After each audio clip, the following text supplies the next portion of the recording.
my iPad, so I have to scan over. Stephen, can you put on the share on your screen what I'm supposed to read out? Sure, absolutely. Right after the cover screen, I will bring the agenda up.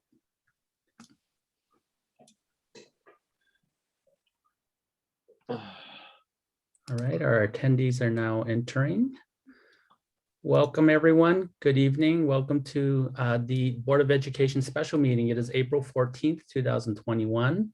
It is 6:16 p.m. I'd like to now introduce President Shelley Ryan. Thank you, Dr. Choi. I do not have anything to report for closed session. We are opening the session a little late at 6:16, and I'd like to call to order. So can everyone stand for a pledge of allegiance?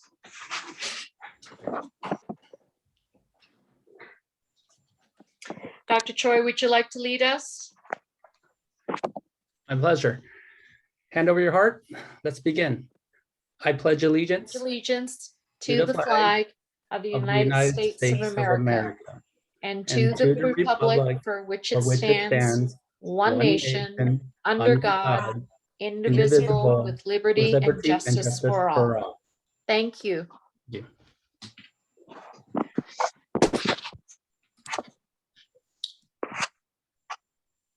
All right, this is an action item. May I have an approval of the agenda? I move to approve the agenda. Thank you, Mr. Barbary. Second. Thank you, Mr. Chang, for your second. Now, item 9 is public. Oh, I have to take a vote. Sorry. I did it again. All right, so roll call vote, please, Mr. Barbary. Aye. Miss Chan Lin. Aye. Miss Chong. Aye. Mr. Chang. Aye. Mrs. Ryan. Aye. And Miss Fahini Karamali. Aye. Thank you. The motion passes. Public comments. The Board of Education has adopted Board Policy 9323. B, to ensure the public's right to be heard in any matters pertaining to the San Marino Unified School District. The persons who wish to provide public comment will have two options to submit public comments. First, you may submit through an online form.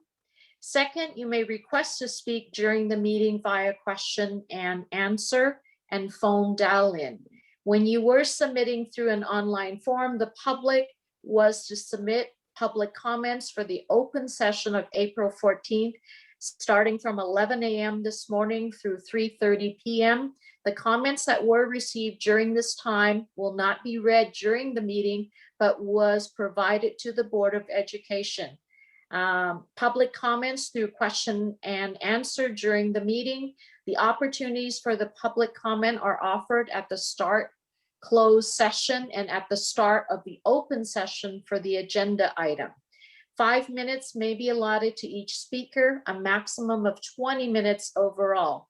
However, in the event there are more than 4 speakers, the board president retains the discretion to adjust and to limit the time allocated to each speaker to ensure that all wishing to speak will be heard within the 20-minute allotment.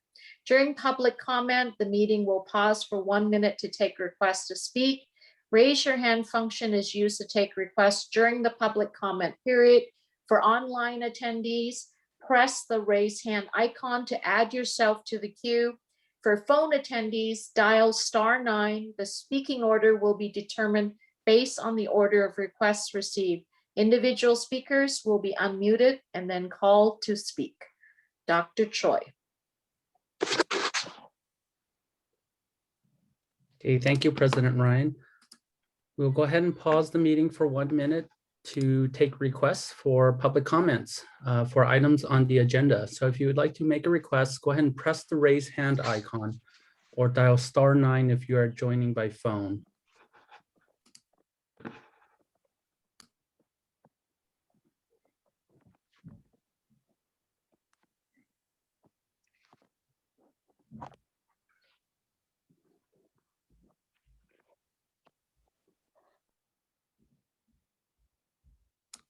We have 30 seconds remaining. If you'd like to make a request to speak, please press the raise hand icon or dial *9.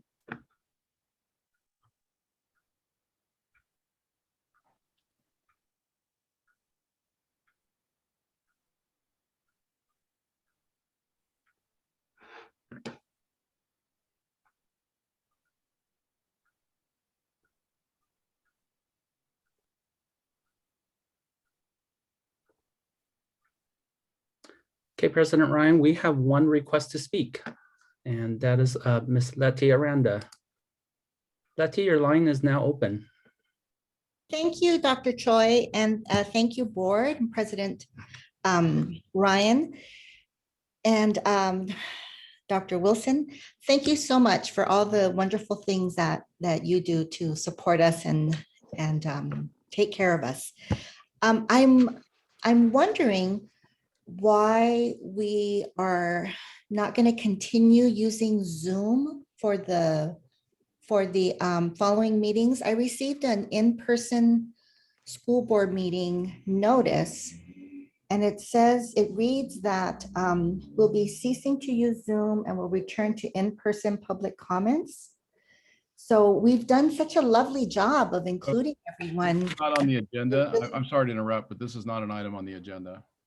Oh, I'm sorry. I thought we was items not on the agenda.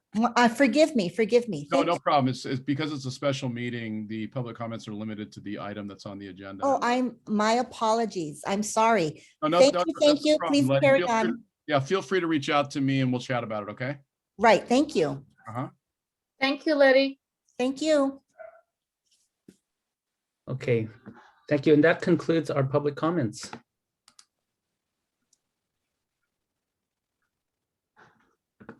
All right, this begins our board workshop.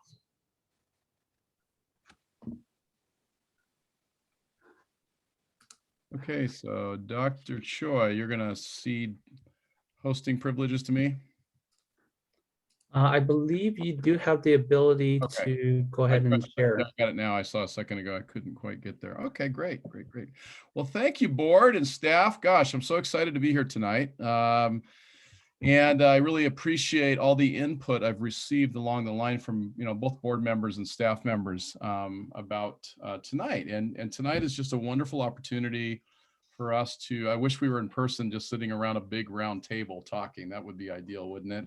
And we're going to get there very soon. But that's kind of the framework for tonight. Tonight is an open retreat atmosphere where we want to have a lot of time to just chat. And I did put together, a presentation, really more just to kind of guide our discussion. But feel free to hijack this, Mrs. Ryan or anybody else, as we go along here and begin to talk about it. So just sort of as an overview tonight, I'd like us to just take a look at our current strategic plan, which I hope you appreciate as we go through tonight. A lot of work was put into this, and it was presented, I believe, in 2016. So, at least 3 years before I got here, but several of our board members were on the board at the time. And they can, I'm sure, add some context to the discussion. And there's a lot of really good things in there. So we're going to take some time to go through that strategic plan. I've left slides, and I've sent you the updated presentation, but I've left slides after each of the sections to we'll be taking notes. So I believe Dr. Delatorre and Dr. Richter are going to help us kind of keep up on note taking as we go through here. But feel free to interrupt anytime. Mrs. Ryan, anything to say before we jump in? Great. No, you're great. You're doing great. Great. So one of the first things we did was survey the Board of Education along many of the topics that we've been discussing. And I wanted to show what the outcome of the survey was. And just to let you know the kind of the order in which we're going to look at topics as we move through the next several weeks together. And as we surveyed the board, the top topic that arose out of the survey was looking at board goals under the current strategic plan. And then I think as we transition, we'll move into board policy updates and priorities. And that's a really great order to look at things, right? Looking at the goals and objectives, kind of taking a fresh look at that, and then turning our attention to policy updates and priorities, I think is a really nice sequence to move through. And then the third most requested area was protocols and priorities of the board, with regards to communication and governance. And I think what we'll do in the course of that, you can see the number 4 piece there was team building, trust building activities. We'll work those activities into each of these sessions. So I think this gives us a really nice plane for which to proceed forward here. Okay, so tonight, you know, we've left open 6 to 9. If we end early, that's fine. If we go a little over, that's also fine. But tonight's about leading systemic change, and I think that, you know, as we begin to look at what a strategic plan is all about, right? It's guiding the evolution of an organization, right? Evolution meaning the research base and what we're doing as leaders to model change and lead change within our organization. So we're going to start by reviewing the current strategic plan and take a look at how we might suggest revising that. And specifically in the revision phase, looking at the vision statement, the mission statement, and then the goals and objectives that the board adopted back in 2016. We're also going to review, if you've looked at that strategic plan online on the website, the Cornerstones initiatives and the profile of a graduate that exists right now. And that'll be really great, Vahini, that section for you to kind of take a look at that and give us some really authentic feedback on that. We'll just do a kind of a quick, or we'll see how long it goes, start, stop, and continue activity. I've always found this activity to be really fruitful because, you know, when you're looking at initiatives, right, or you're looking at programs and processes, we have a tendency as humans, and certainly within bureaucracies, to add programs and then really never evolve them, and we just add more programs on top of those, right? And what you end up with is a lot of work, and sometimes you don't go back and say, is this still something that we should be pursuing and supporting?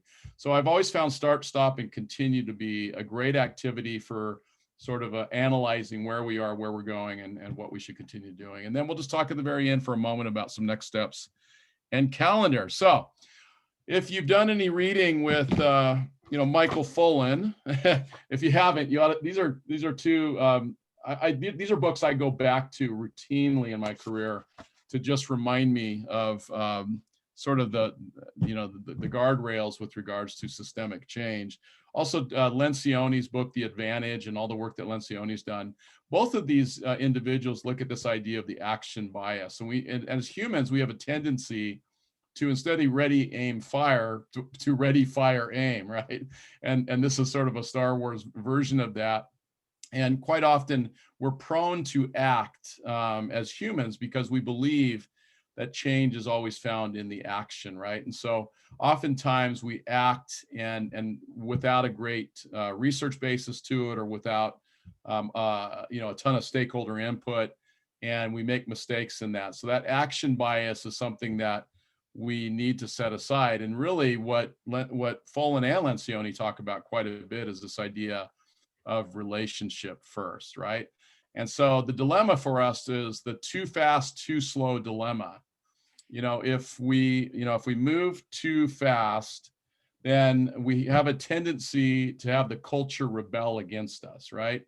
And if we move too slow, what happens in organizations and bureaucracies is the status quo absorbs the leader, right? And you just continue doing what you've always done. And so really, as we begin to move through looking at our current strategic plan and then moving off into the future towards what San Marino will look like over the next 5 and 10 years, we really need to talk about savvy change leadership and this idea of listening and learning from others with experience. We cannot discount what has gone before. And I had a wonderful conversation today with 2 of our older community members, and it was just so nice to sit with them and listen to their story of their journey. And at this point now, they're grandparents, but their journey as their children went through our schools and what that meant from them, and their involvement with the foundation, their involvement with PTAs, right? Their involvement with Rotary and City Club.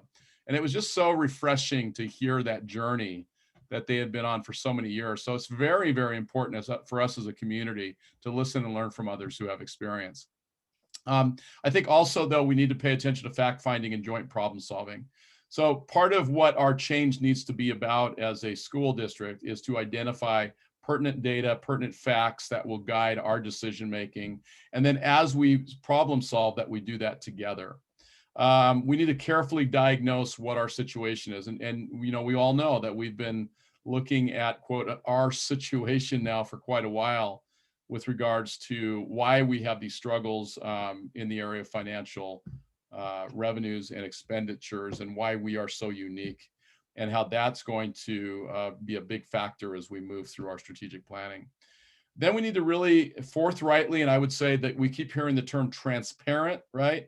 I think this idea of transparently, forthrightly addressing people's concerns.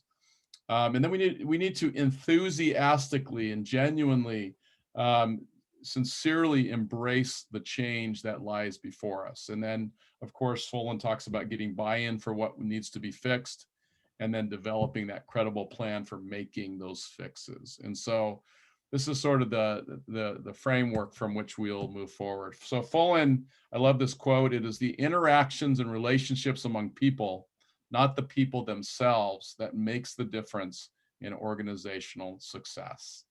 And you know, having lived through that on a couple different occasions in my life, when you bring a coalition of people together of a singular mind, working on the same work and pulling together, the opportunity for change and for risk taking is exponentially greater. So 4 principles that Folan operates off of: schools are built on relationships, and those connections and values need to be modeled from the top to the grassroots of the organization. I think one of the struggles that we all feel is that oftentimes we have folks who compare us to businesses. I've heard it said, maybe a school district should be run like a business. And it's always an interesting thought to me, because we're not a business. We're factually a bureaucracy, but our business really is about adding value to human beings. If you think about it, what the product really is the excellence of our students. And before you guys came on, I learned from Vahini that I believe she's accepted her admission to USC. Is that right, Vahini? Right. So that's the product. I mean, right. I mean, there you got it. You got a great kid who's been in our wonderful school district for years, who has arisen to this level where she's taken on leadership roles, and the value added to Vahini has allowed her to move forward with her life. And so we have to focus on the fact that schools, our business is people. And so we have to model relationships and connections from the very top of the organization. It's not enough to have a good plan. There needs to be full engagement and acceptance and belief from the center and all stakeholders before it can succeed. And then investment is made in building capacity of those closest to the point of delivery. And hopefully Letty's still on the line, because you know, one of the things that Folan stresses again and again is that we need to make sure that we're investing in those folks who have the greatest impact on Vahini and her classmates, right? Which is, you know, our teachers, our counselors, really the whole organization, but those who deal with our kids every single day, who make it their business to add value to our students. We need to continue to invest in their capacity as outstanding teachers and counselors and principals. And then improve policies and strategies work. And so I'm thrilled that the board does want to work on policies next, which I think is great. We need to have very strong policies and strategies. Simply asking people to do more does not. and we have a tendency to want to do that. And then one last quote before we dig into the work here. So when we start talking about strategic planning, for some people, the term strategic planning brings to mind a disciplined and thoughtful process that links values, mission, and goals of a school system with a set of coherent strategies and tasks designed to achieve those goals. For others, the term induces a cringe. And I've worked for a boss who did not believe in strategic planning because of this, brought about by memories of endless meetings, fact-free debates, 3-ring binders, and dozens of objectives, tasks, strategies, plans, and goals, all left undone after the plan was completed.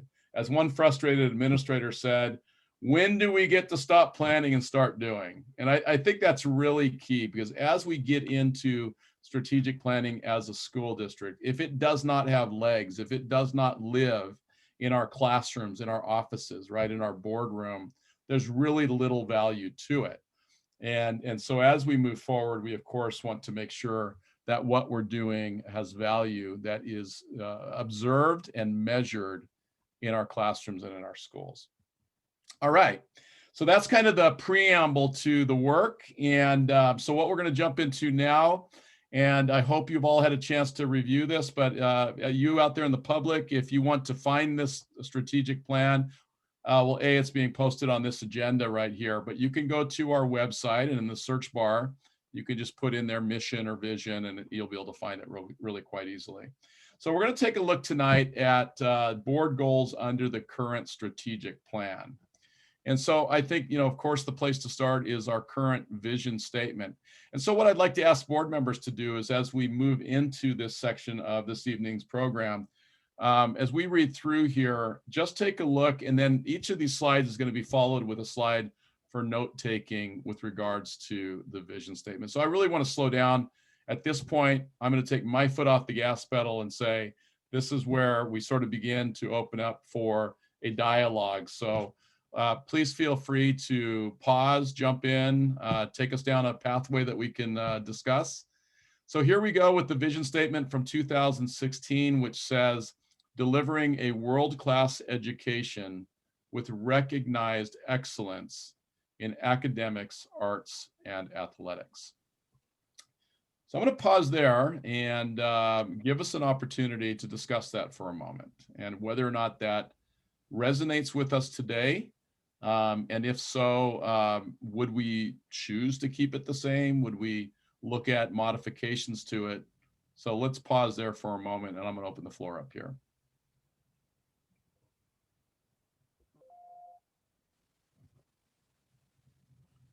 So one of the things, I'll just kind of prompt the discussion a little bit.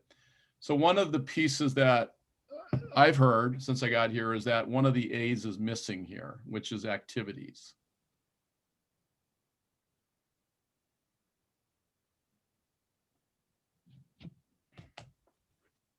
I think that's, yeah, and I've heard that as well. But I think that I think arts does cover a lot of the what people talk about with activities, but I think that this was, I wasn't here when they did this. Maybe Shelley and Joseph can add some of the color, but I think this has been the vision statement for longer than just since 2016. Is that correct, guys?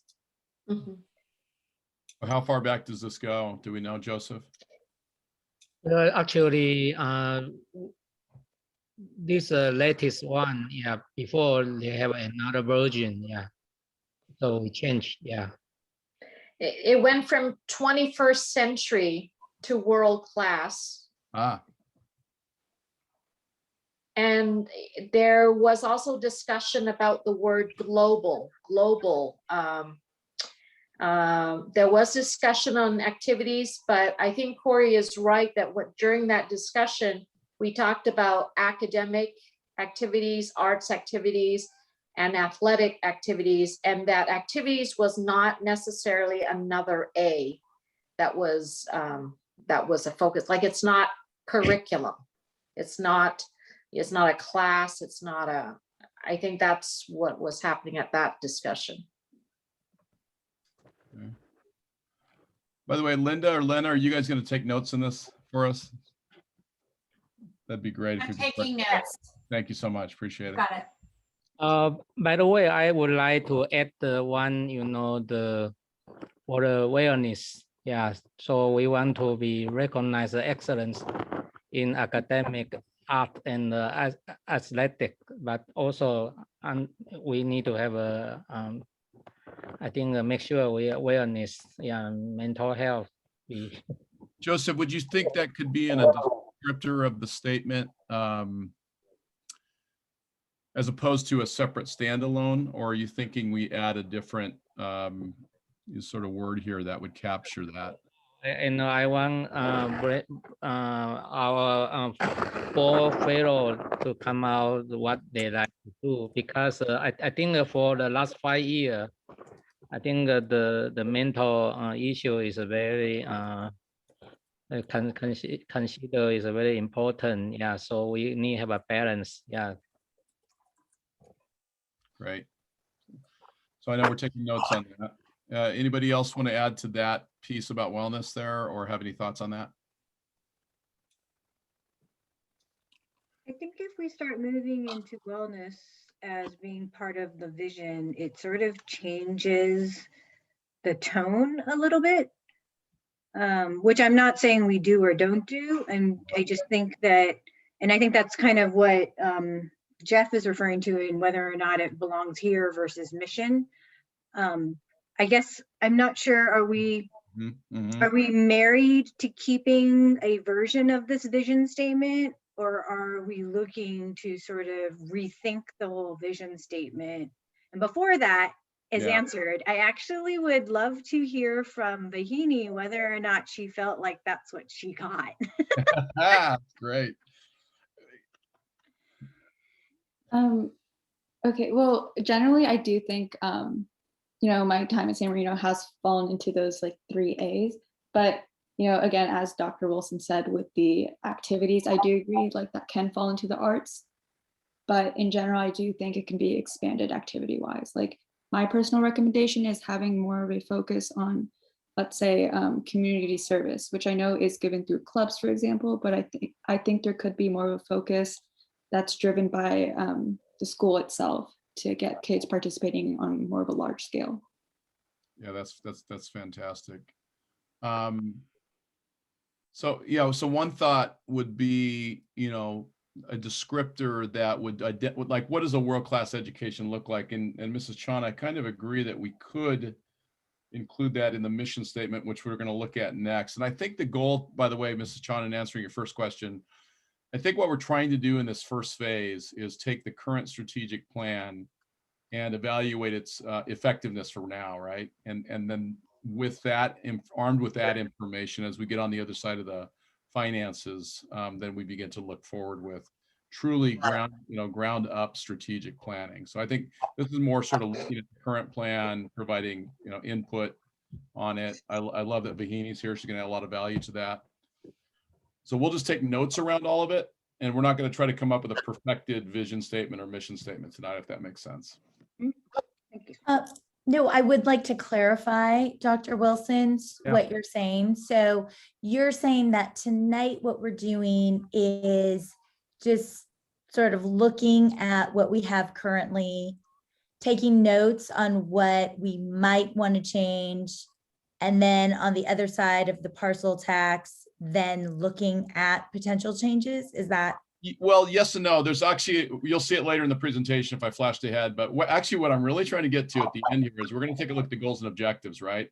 And Dr. Richter's here and she's going to help us lead that discussion, because what I want to show you is that the current goals and objectives, they interface with our Lcap goals, but not really. So really what I'm trying to get to before we launch into full-blown new strategic planning is the alignment between our goals, objectives, and our Lcap, right? Because in California now, whatever we spend money on, right, has to be linked to action steps within the local accountability plan.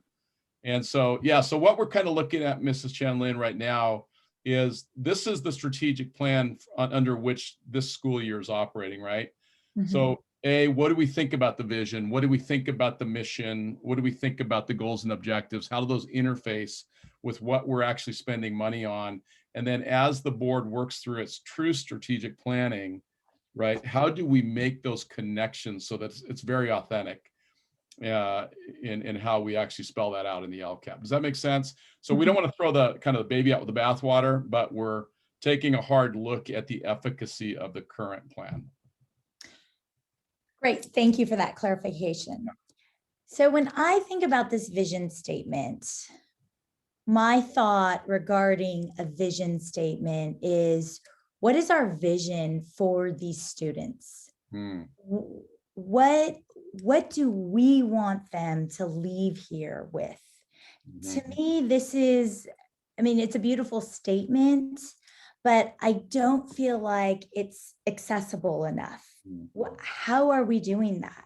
How are we measuring that? So I would encourage that we think about a vision statement that maybe could be more accessible. something that we can see in our students, and our students can see our vision and our hope for them. Maybe this is a matter of perspective then, because I guess this vision statement comes at it more from what SMUSD is doing, as opposed to flipping it and saying the student is the center and what's the product, like you were talking about earlier. So if we were to flip it, I think I used to always drive by Arcadia's marquee, and they used to say graduating students with, and you would know this, Jeff, better than me. Well, if you walked in our old district office, if you walk in, you know what the mission is, right? The thing there in Arcadia, if you look on the left wall, you'll see the 5 values. If you look straight in front of you, it'll be something to the effect of developing learners who will make a positive and profound impact on their world. And so that, I think, Mrs. Chen-Lin, that's kind of where you're going right there. That's kind of more of a purpose statement, right? So the way I see this is the vision statement is sort of the 30,000 foot level, sort of the umbrella. And then you get into the mission statement, which sort of spells out how does that vision statement actually play itself out. And then, what we're missing, I think, in all of this, and I really want to get there with a strategic plan, is what is that purpose statement? I think that's what you're getting at, which is if Vahini or another one of our successful graduates could articulate what that purpose statement was for their life, that should be bold and beautiful and something we can all look at and assess the efficacy of. So Yes. So, but I do love the idea here in the vision statement that it definitely has to be about students, right? Because again, that's why we're doing what we're doing. That's why you all volunteer to serve as board members, and so I love that. Any other comments about the vision at this point?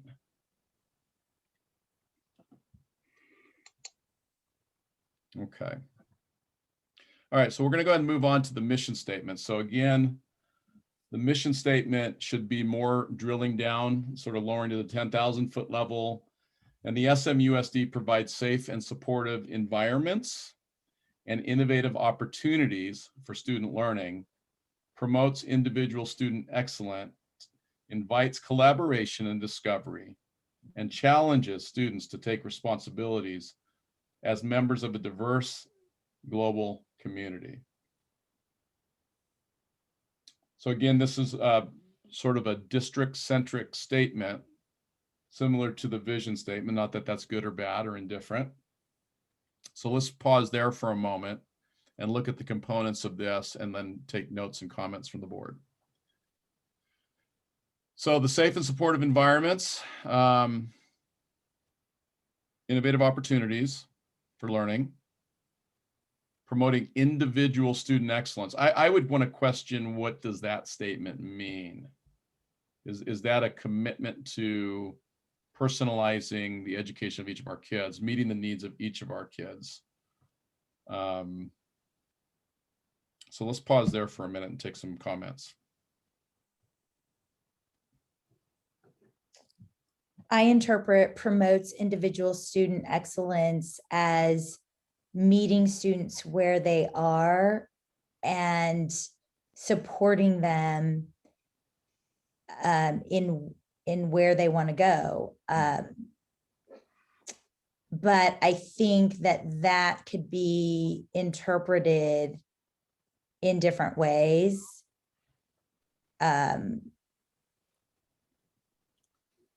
Excellence to one student is different to another student. Are there descriptors there, Mrs. Chen-Lin, that you would suggest that would bring some more clear definition to that? I think, to me, something that would make supportive and provide safe, supportive environments and innovative opportunities for student learning. I think maybe I think it's fine. I think the bigger concern is, how are we carrying this mission statement out? What are we doing to promote individual student excellence? what are we doing to invite collaboration and discovery? I think my thought is the verbiage. It's okay, fine. really how it's played out. What I hear you say, yeah. Yeah, that's my thought, but Okay. what does everyone else think? I think for me, because so much of conversation lately has been about excellence and performance, but it's as if there's some sort of specific measure that everyone is supposed to be attaining. And yet, I think that is in conflict with this idea of personalized and individualized education and learning. And I think I would rather it say something, I'm not saying we take out excellence necessarily, but I would rather that be more focused on growth and development than just a simple word of excellence, which has become kind of an awkward word today, because we then say that you have to hit this measure to be excellent. And that's kind of unfair to say, if you're not here, you haven't done anything. Right. Versus if you started here and you came up, you actually grew more. So I would like to see us move towards more of a growth mindset in what our goals are for our students, especially if we're talking about personalized and individualized learning experiences. It's a great thought, and Linda and I were in a conversation today with a community member, and that subject came up about, so is San Marino still the #1 school district in the state of California? And my response was, define what that means, right? Because you can find rating agencies out there all over the place that are rating schools and school districts on wholly different criteria from each other. And so really what it kind of comes down to, again, is this about the district or is this about the students? So what would our students say about the excellence of the education they receive to prepare them for their next steps in life? And that sometimes that's university, and sometimes that's going to work, and and all that in between. So that's an interesting thought about what does excellence actually mean in 2021. And I think also sometimes I was thinking of reading something, and I think when we talk so much about preparing them for excellence in order to meet some other next goal, we're ignoring their present situation and their present growth. And we're minimizing the accomplishment in that because we're just constantly looking to what comes next. And I think for our kids, especially who are so high performing, that puts a lot of pressure and anxiety on them to feel like they can't enjoy the accomplishments they're sitting in. That's my impression. I mean, I'd love to hear, I keep putting Bahini in the spot because I kind of feel like I'd love to hear not just what Bahini thinks, but even what she's hearing from her, from her classmates and, her vibe and her experiences. Yeah, if I'm being completely honest, that is kind of the goal of me and most of my peers, just do whatever we can to get into like a top university. That's kind of the mindset we have like from freshman year. When you think of excellence, Bahini, for yourself or for your fellow students, what does that mean to you guys? For myself, honestly, excellence does mean getting into a university, but I wouldn't say the same for most of my peers. I mean, some would say the same, but others, I would say just being able to have resources to complete like projects, research, or anything that their teachers or their counselors are able to provide them with. Great. Any other thoughts before we move on? Okay. So I'm not going to spend a lot of time here because we're going to come back to this after this portion of the presentation and actually look at it in comparison to our goals within the LCAP. But just to pause here for a second, if you look at our strategic plan, our current goals and objectives is leading edge excellence in academics, arts, athletics, long-term fiscal health, which we're very much concentrating on right now, technology integration. So this would be a piece, right, that has quite a different meaning today than it did in 2016, right? And I'm sure I'd love to hear from Dr. Choi on kind of where we've come in 5 years, not just as a district, but how we look at it. I would say in 2016, certainly we were looking at a lot of software applications and devices were very slow. And you know, and all the rest of that. But and now we're pretty much all you know, in the cloud with everything. So there's a lot of changes in technology integration, communication strategies, and national prominence. And I'd love to hear what was behind the national prominence as a goal and objective and how you measure that. Right. So we'll come back to that one, okay? And that's going to be what we kind of spend our time on here in a few minutes. So let's move ahead. So the strategic plan in 2016 was built on some cornerstones, actually quite a few cornerstones. This was even more than an octagonal building. It had quite a few cornerstones to it. So let's take a look at those real quickly here. So each individual has dignity and worth. Education is for all, and learning never stops. All students are unique, and all students can learn. High expectations and challenging curricula lead to greater achievement. Cultural literacy is important, and diversity enriches our lives. Technology must be embraced and used to enhance education. Community involvement is essential for successful schools. Outstanding, highly trained, and dedicated personnel are critical. Students are responsible and accountable for their own actions. Service to others is a moral imperative. And finally, a focus on continuous improvement is critical to success. A lot here to consider and to look at. So let's pause there. What strikes you, and I'll move to the next slide with the note taking here. What strikes you about all or some of these cornerstones? Can I ask a question? Yep. I'm a little confused, and this might be where Shelley and Joseph might be helpful to answer. What was the purpose for the cornerstones? And how did they relate to the goals and objectives, or were they not meant to relate to the goals and objectives?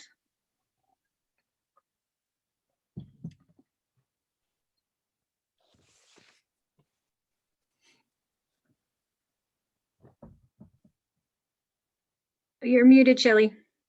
The cornerstones were looked at in terms of, at first we looked at capstones, like end products, you know, what were the kids doing in terms of projects. And then this is what it might look like.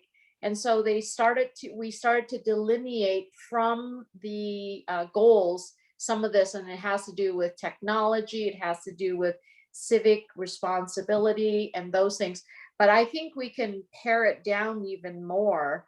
But there are some areas that I would even expand more, because if you look at cultural literacy, that's no longer relevant right now. They're looking at cultural intelligence and the importance of enriched, diverse, not lives, but not only the curriculum and the breadth of it, but also the activities and engagement of inclusion. So, I mean, that one has changed significantly in this last period. So like some of this is a little dated. Yeah. So just like technology, we're embracing it. We're you know, after COVID and after distance learning, we're no longer embracing it. We're absolutely utilizing it, but it's that next level of innovation.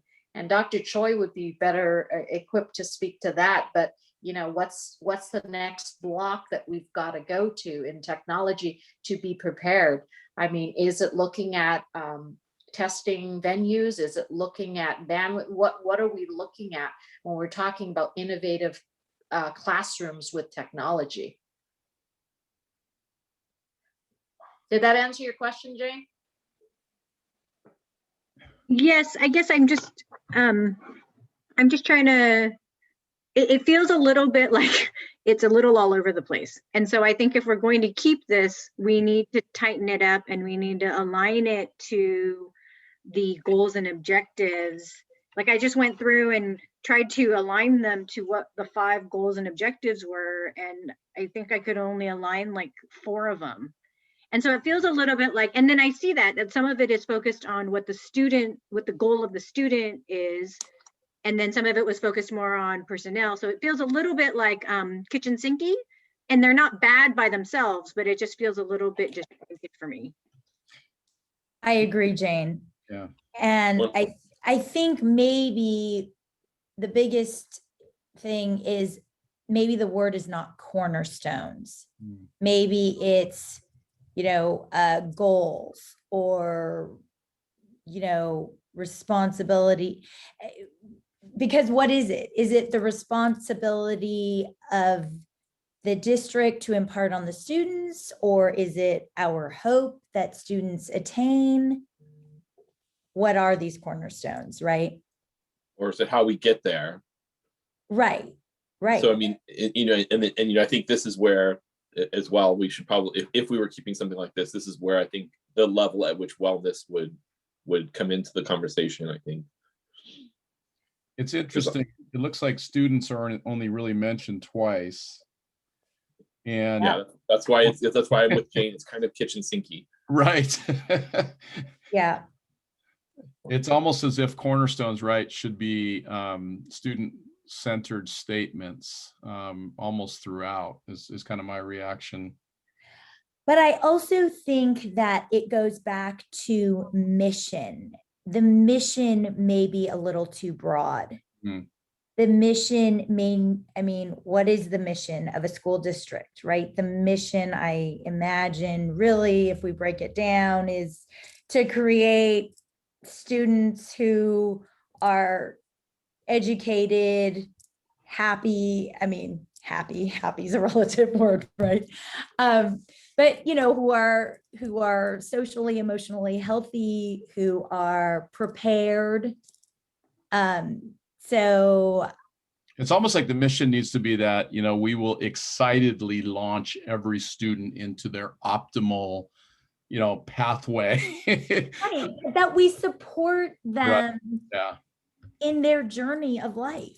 And it's not necessarily excellence or high powered or right. We support them in who they are, and we hope to give them knowledge and skills and inspire them and engage them, Right. that they go on and they're committed learners. So in the short term, before we actually get to, I shouldn't say brand new, but new strategic planning, would this be a piece that we want to revise and update and continue to use? Or as Mr. Barbary suggested, is it something that I don't know if you suggested this or not, something we might just set aside?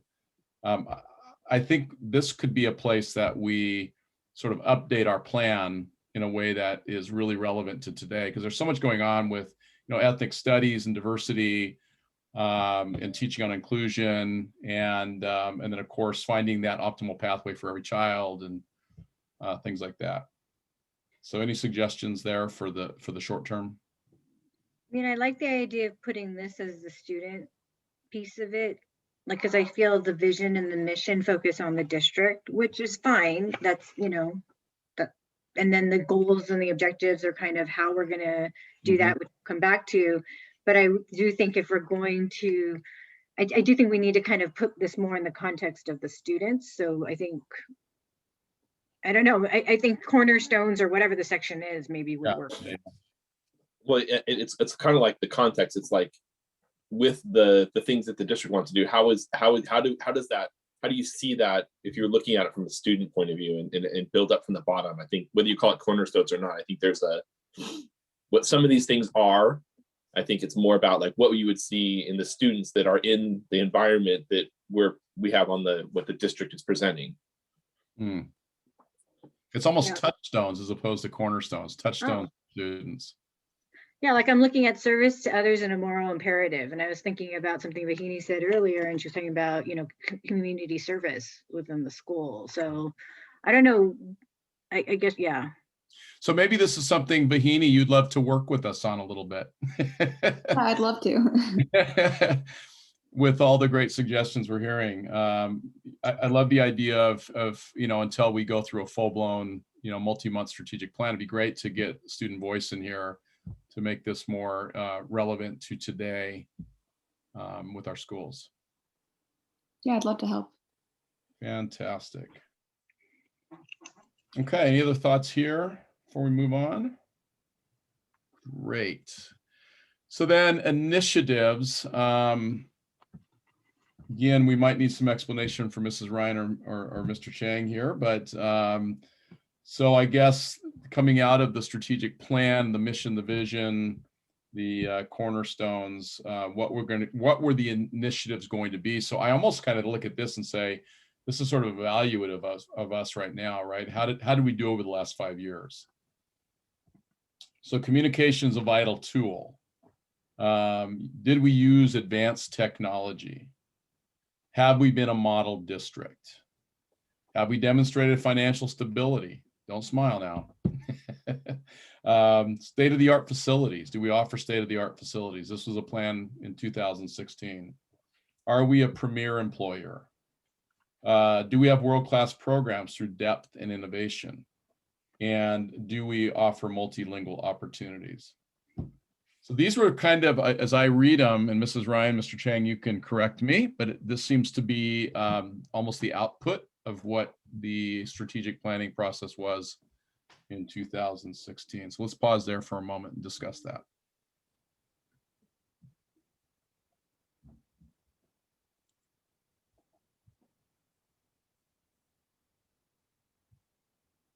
Well, I think after 2016, we did this, and then I think the board know they need a lot of support, like a resource, including the like financially, and also that's the reason you see that they have they said the technology or the financial stability or state of the art facility.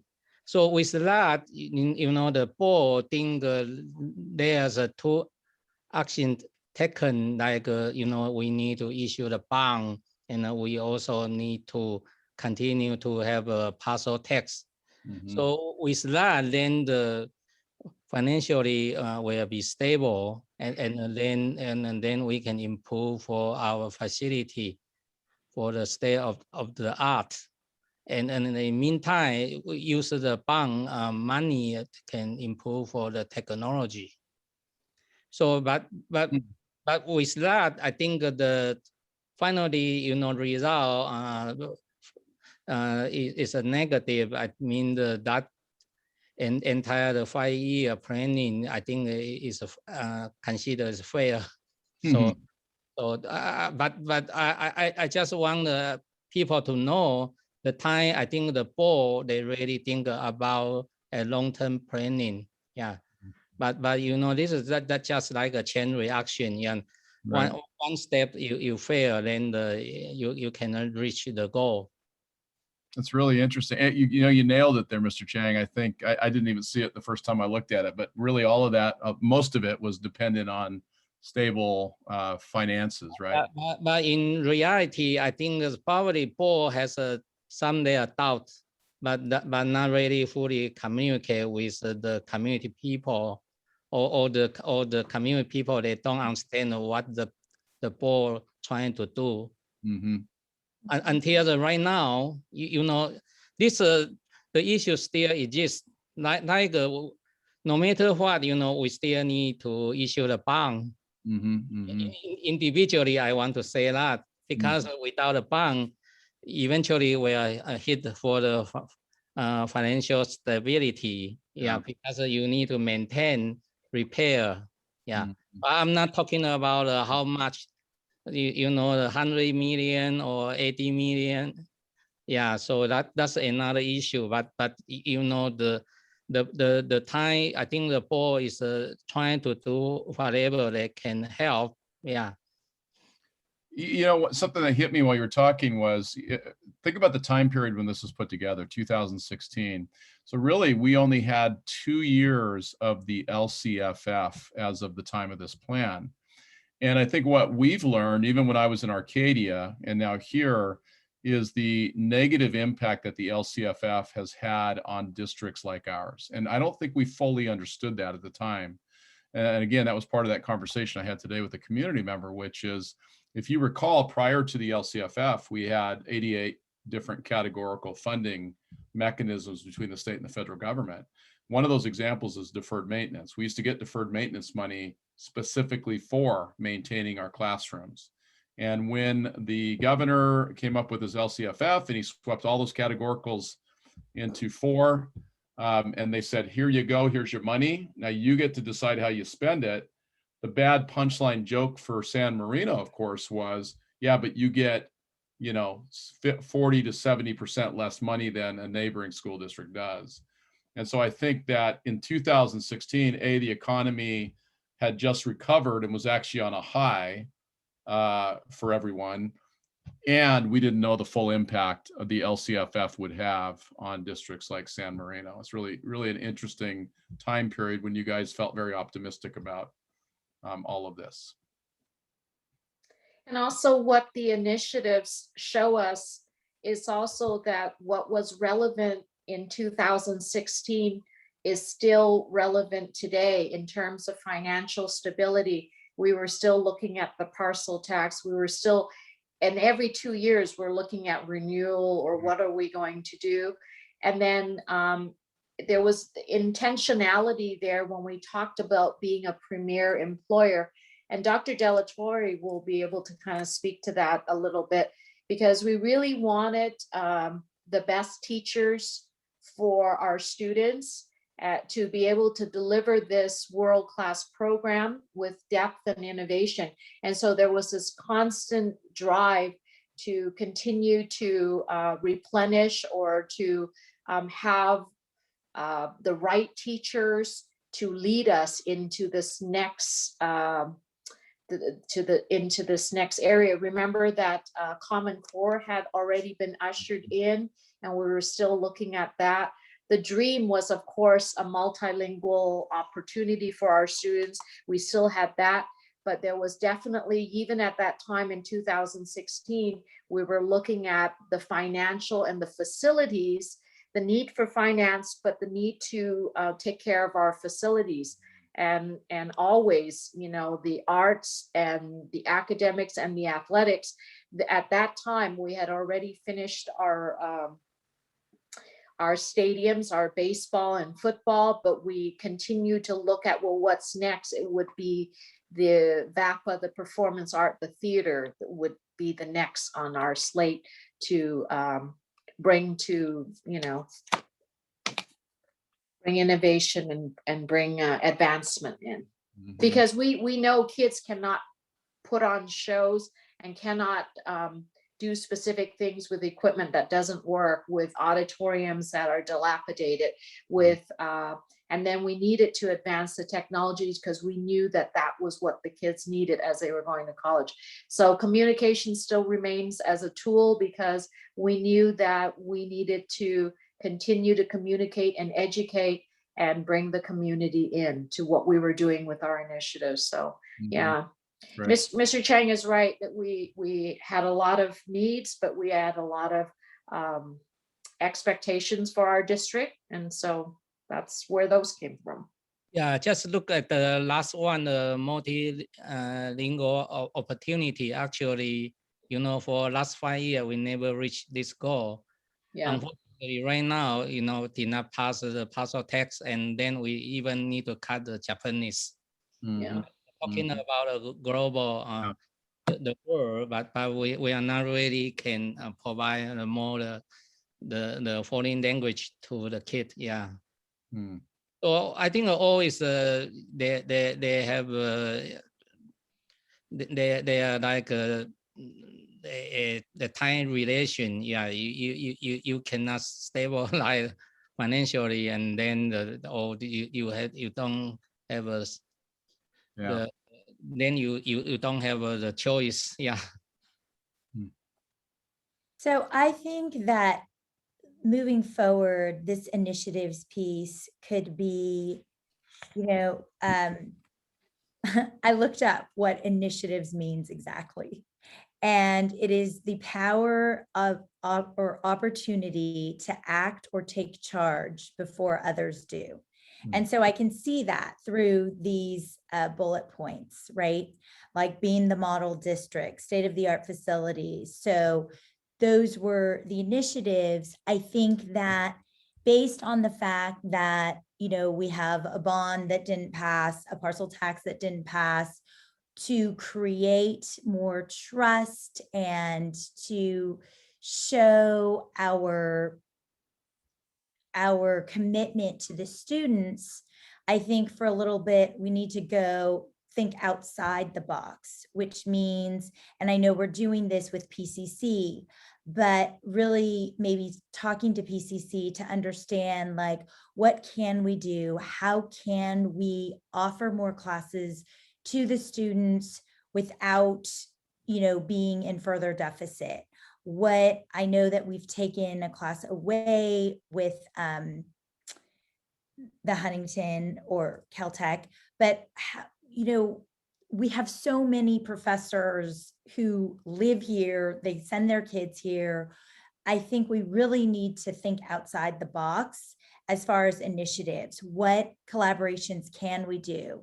Maybe instead of being the model district, we want to be the collaborative district, right? We want to talk to Arcadia and South Pass and see what their best practices are and what our best practices are, and how to collaborate to find resources to make things happen.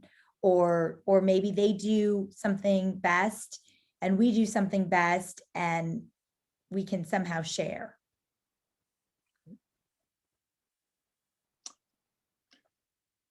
So we'll get to next steps, by the way, at the end of the night tonight. And I think maybe one of those could be that we continue to work with the board to identify those initiatives, right, moving forward that still resonate. And then kind of where we've evolved to, as you referenced, Mrs. Chandlin, with regards to the work with PCC, for instance, which is, new to us. So I think that would be a great next step. Okay, let's move ahead to, and this will be one I want to hear from Vahini. Let's see if this matches up with Vahini's experience. But so one of the things the board and worked on doing was to identify what our graduates would be. And here they are. Here are the values: astute, critical thinkers, passionate, self-directed learners, effective communicators, collaborative, adaptable professionals, producers of excellence, innovative technology users, community and global contributors, personally responsible, compassionate, persons who embrace challenging opportunities through prudent risk-taking, and persons of strong moral character and integrity. All right, how many A's do you get here, Vahini? Okay, I actually agree with almost everything here. The one thing I would make a comment on again is the community and global contributors. I think there could be more put towards that, but otherwise I think most of that's very accurate. Is there anything you would add to it? Not off the top of my head, no. Give us some thought while we're discussing, and if you come up with something, jump in and okay. let us know.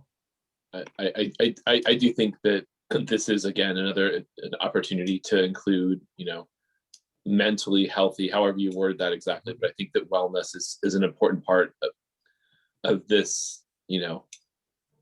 where I think where one of the places where you would want to emphasize that would be in a statement in a section like this. Mm-hmm.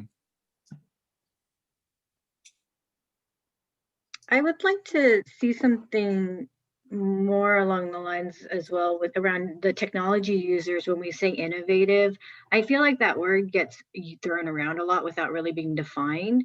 And when I think about the next generation, I like to frame the people's interaction with technology as either they're producers or consumers.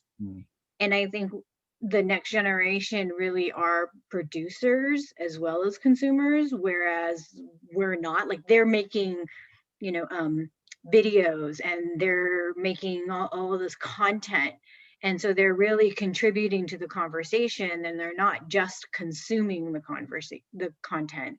And I think innovative, that kind of makes me think of that. And the other part of it too is, I think, making sure that they are digitally literate. I think we confuse kids with being tech savvy with being digitally literate, so that even though they may know how to get on TikTok and Instagram, they don't know how to necessarily navigate what's trustworthy on TikTok and Instagram. And so I think defining it a little bit better would be helpful.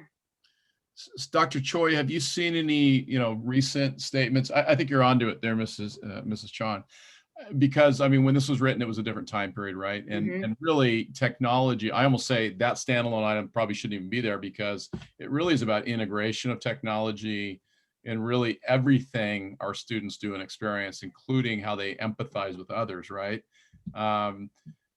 Stephen, have you seen anything out there that would sort of define how a graduate integrates technology into their profile? Yeah, I think the definition of technology has definitely transformed. It has evolved over the years. A major focus going back to even 2016 was looking at connectivity, looking at access to resources. But innovation is often commingled with the application of technology. The definition of technology itself is really applying the use of science towards a purpose or an application. So, I think there is an opportunity here to update carefully the words between innovative or innovation, maybe application or applicable use of technology would be something that's appropriate. But I will continue to do some research and definitely share with the board some cutting edge uses of how schools are applying technology. Can I say something somewhat radical? Go for it. Love it. I actually think that and maybe this is more something that's applicable in San Marino than maybe some other districts or some other areas of the world, and certainly but I almost think that technology has almost become seamless into our daily lives. And so, and that's certainly not the case everywhere in the world. I'm not saying that, but for people here in San Marino, largely the San Gabriel Valley, I think it's almost like the focus on technology as a thing on its own is almost like saying they know how to walk or talk. And it's not quite that, but that's almost like it's not even a separate thing anymore. It's like when you teach somebody how to do something, the technology is a part of that. So setting it off on its own and saying you have to be, you're this technology user. Well, that's almost like a baseline. Mm-hmm. And so I don't know if focusing on, like, it's almost like, what Jane was saying, it's like being socially responsible, and I think Bahini was on this too. It's not about through technology. It's just like that's the default. That's the baseline. And so you want to focus more on the actual person and the value that the person is, rather than how they use the tools. It's like putting in here saying, I want to teach somebody how to use a pencil. Right. because it's so fundamental to everything in our lives. And I'm not saying it's great, but I'm just saying I think it's almost a baseline that in our community we should aspire to do, to focus on other things rather than teach somebody how to push a button. Yeah. Oh, go ahead. I'm sorry. Go for it. I was just going to say, I also think producers of excellence is awkward. Extremely. I mean, that just sounds extremely weighted. I was going to ask if maybe somebody knew what that might have meant at the time, but I agree. Well, I mean, I can imagine. Oh, go ahead. If I can add, I think it'd be nice if we went back to what Mrs. Chan was saying about focusing more on growth than specifically excellence, just making sure each student hits their own milestone. It doesn't have to be the same milestone as someone else, but just making sure that they are growing as a person. Well, and that goes back to the whole wellness conversation. It's almost it's kind of built into that, right? Being a healthy, and being healthy, being mentally healthy is being comfortable with yourself and feeling successful in the path you've chosen, not necessarily in the path somebody else thinks is the right path. Right. I think you just triggered in me a thought that I think what's lacking here is helping to create graduates who are self-confident too. I think we're, so that they can feel confident when they leave here, that they can conquer the world. I have kids who just graduated, and it's funny, they come back and they say, I'm actually really smart. Like, I didn't necessarily feel like that, because everybody is just so high performing here. And you kind of think that you're less than because of it, when in fact, you're actually just right up there with everyone. And so I think really helping to build that confidence for our kids, so that when they enter that next realm, they know they're it. Like, they actually are bringing a lot to the table. And I think I would love to see that be more of a goal for our kids to leave San Marino School with. Mrs. Chan, did they feel equally prepared in the soft skills when they, because I know that, when I was in Arcadia, some of the kids, even that we sent off to Ivy League schools, would come back, and while they were prepared academically, they weren't necessarily prepared with all the other parts of life, right? That it takes to actually be out there on your own. How did your boys Well, they're speech and debate kids, and as you've seen from many, many, many board meetings, they have no problem voicing their opinion and sharing it with everyone. What about washing their clothes and getting their own food? And that was on me, and that was on me, and the fact that I had 2 other kids, and I was like, do your laundry. So, I think, but that gets into a whole other realm. Well, it's interesting that these characteristics strike me as not really personalizing it or personifying it from the student side. Again, it's more of like a overlay. Be interesting to put this in student-centered language in a way that's also relevant for today. And for me, when I looked at Producers of Excellence, the thing I was sitting there wondering about is, it really kind of goes back to what I said, what we came up with in Arcadia, which was, and through a lot of stakeholder input, which was really, in the end, it's how do these kids make a positive and profound impact on the world. By the way, I have a different point of view, because Jen, you are looking for your kid just graduate about 18 years old. Yeah. My kid is about from the 30 to 40. So I feel they are very confident, I think the San Marino High, they really provide a soft skill to them. Yeah, compared to the other, the person from the neighborhood school district, I think our kids still, well, I still want to say the excellence, not the growth. Mr. Chang, your kids checked all these boxes, right? I mean, as you look backwards, 14 years ago, I mean, and maybe that's a great way to look at it. They could look back and say, not my kid. I mean, when I see they get together, each one they are very confident. They talk their job. And I think, I think that's actually one of the things that's funny, is that the kids leave here, and when they come back, they actually come back and say how well prepared they were, and they're much more confident when they come back after they've left, because they realize they were well prepared.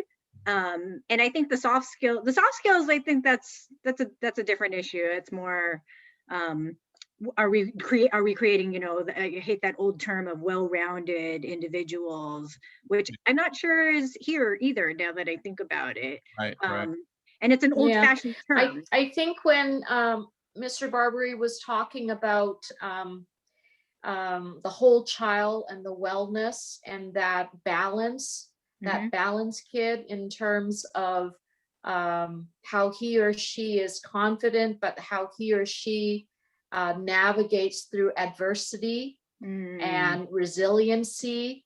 Perhaps some of those words can be used as well. because we do want individuals that are resilient. We do want students that can navigate through changes. Because remember, we continue to talk about graduating these lifelong learners, but we don't even know what jobs or what this next generation is going to need.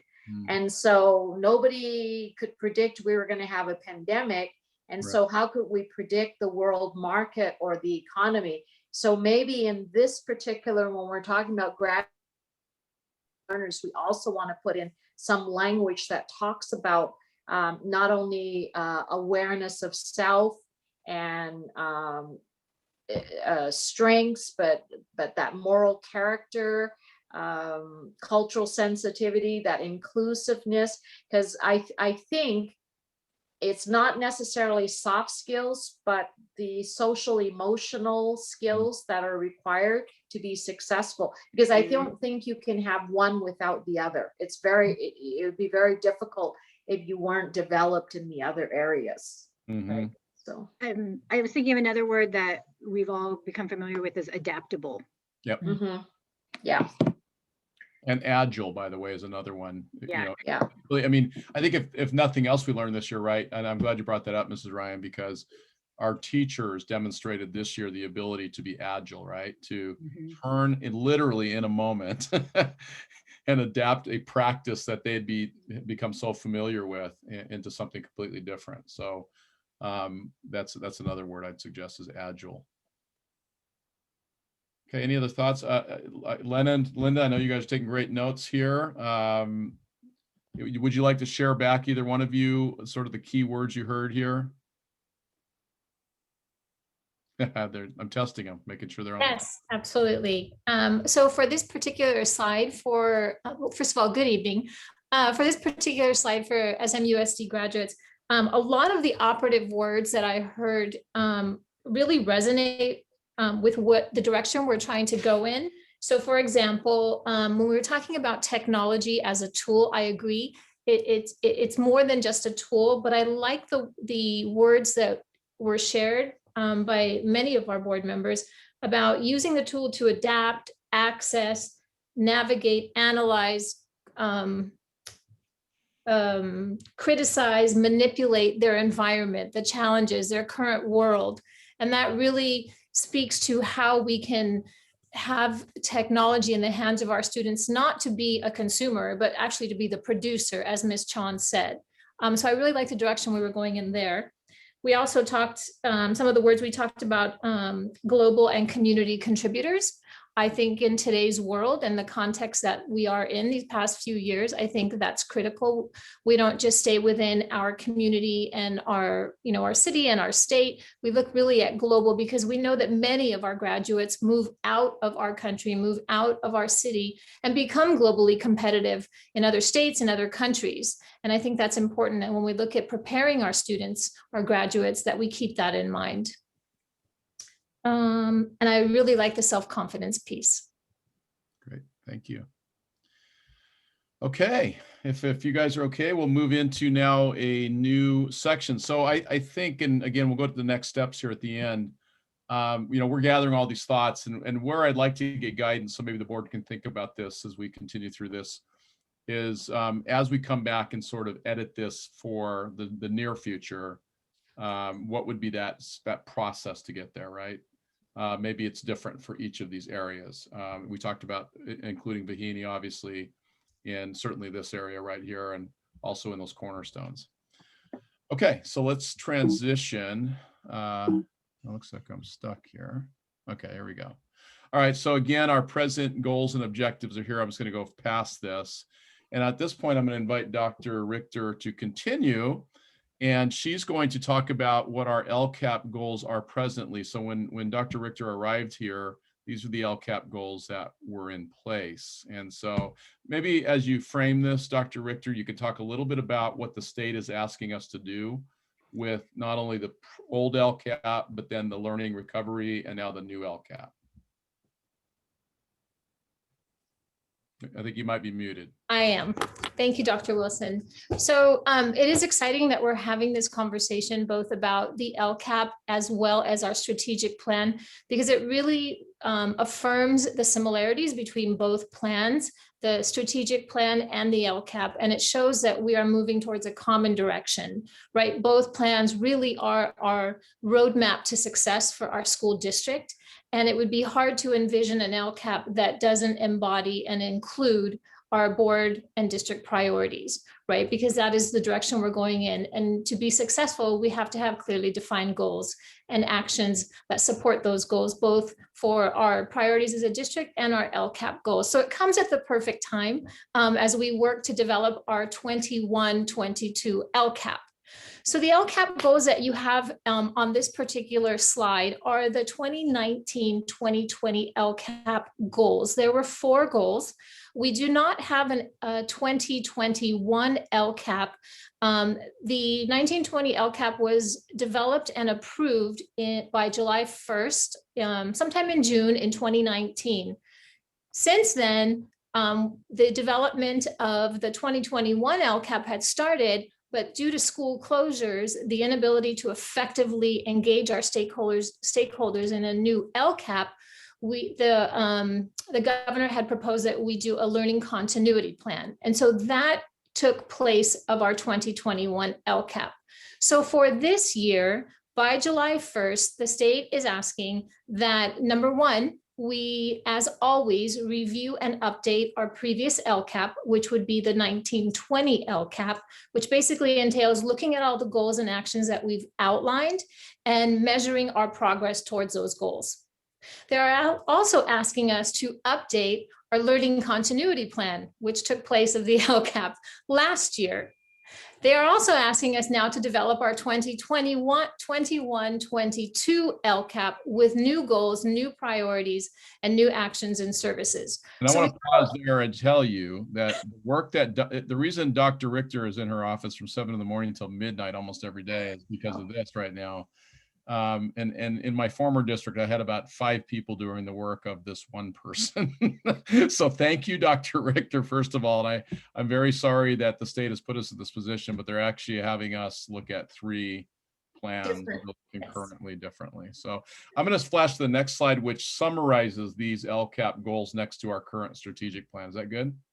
Absolutely. And I would be remiss if I did not say thank you to our LCAP stakeholder committee, which is comprised of parents, students, and community members, teachers, administrators, superintendents, assistant superintendents, who are all doing the work alongside with me. So I do want to thank them as well, because it is a lot of work and they're doing a lot of the heavy lifting. I made a mistake on this slide, Lena. It should say LCAP 1920, not 2021, right?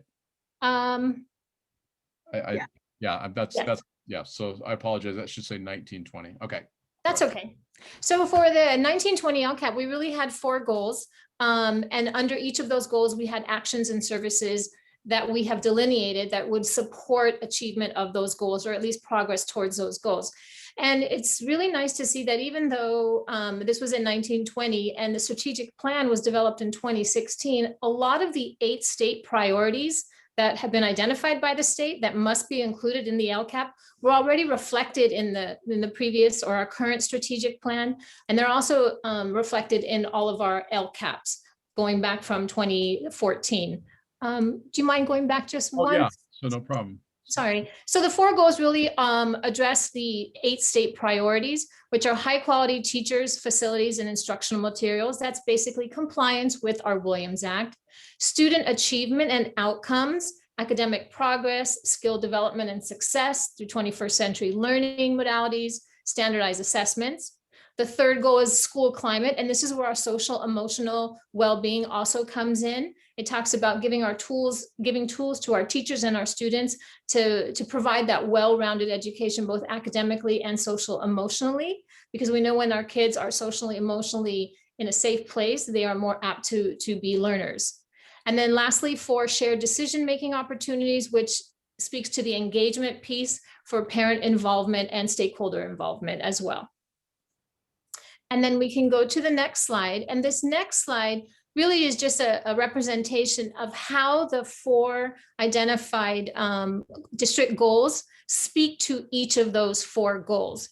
And if you look at them, the 4 goals, the district goals are proposed district goals are in the blue in the center: leading edge excellence in academics, arts, and athletics, long-term fiscal health, national prominence, communication strategies.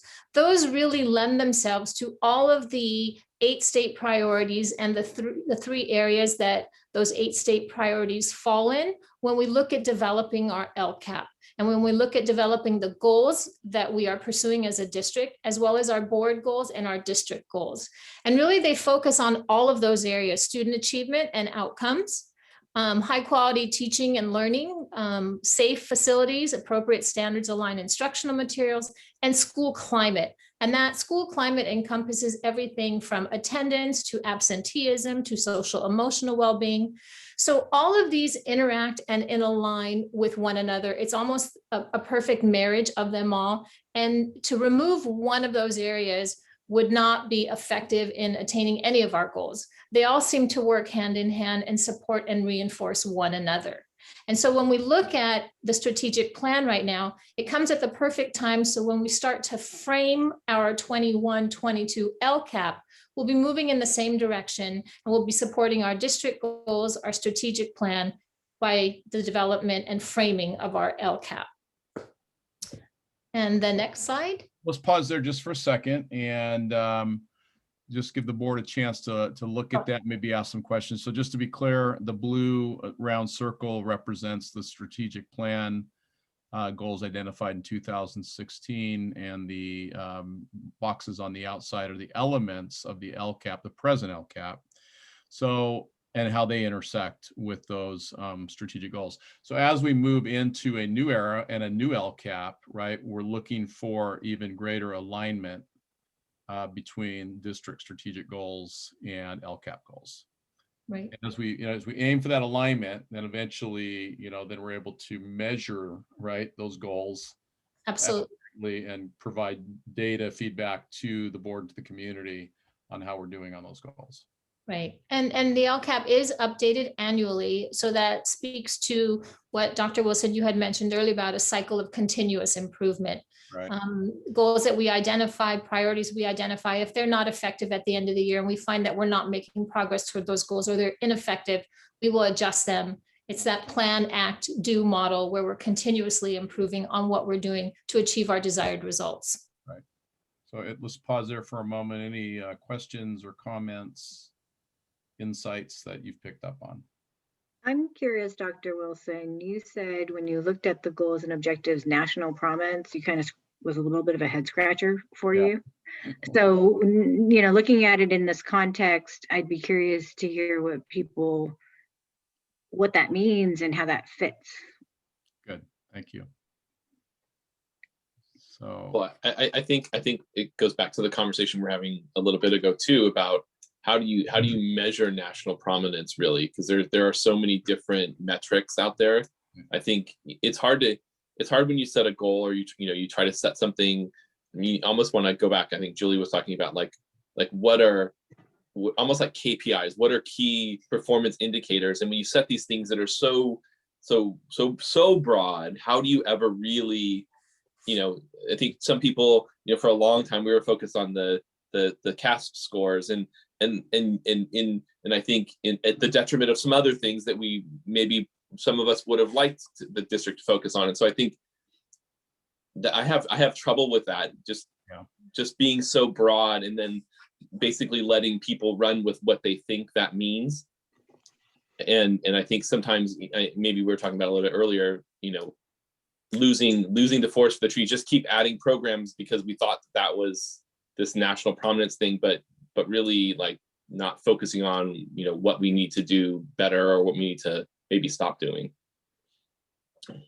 Yeah, and that's fantastic. It goes back to that huge discussion of what's the value of singular measurements, right, on anything. And honestly, the school grading system, you're probably familiar with the story, came out of an 1880s educator when educators were paid for the number of students that they had, figured out a way to have more students by providing standardized grading, and others have linked it to the meat industry and things like that. And in today's world, we don't measure things generally from a singular perspective. And so, part of what we need to look at as we move ahead is what are the multi-measures or measurement tools that we use to assess the quality of our kids, the quality of our schools, right?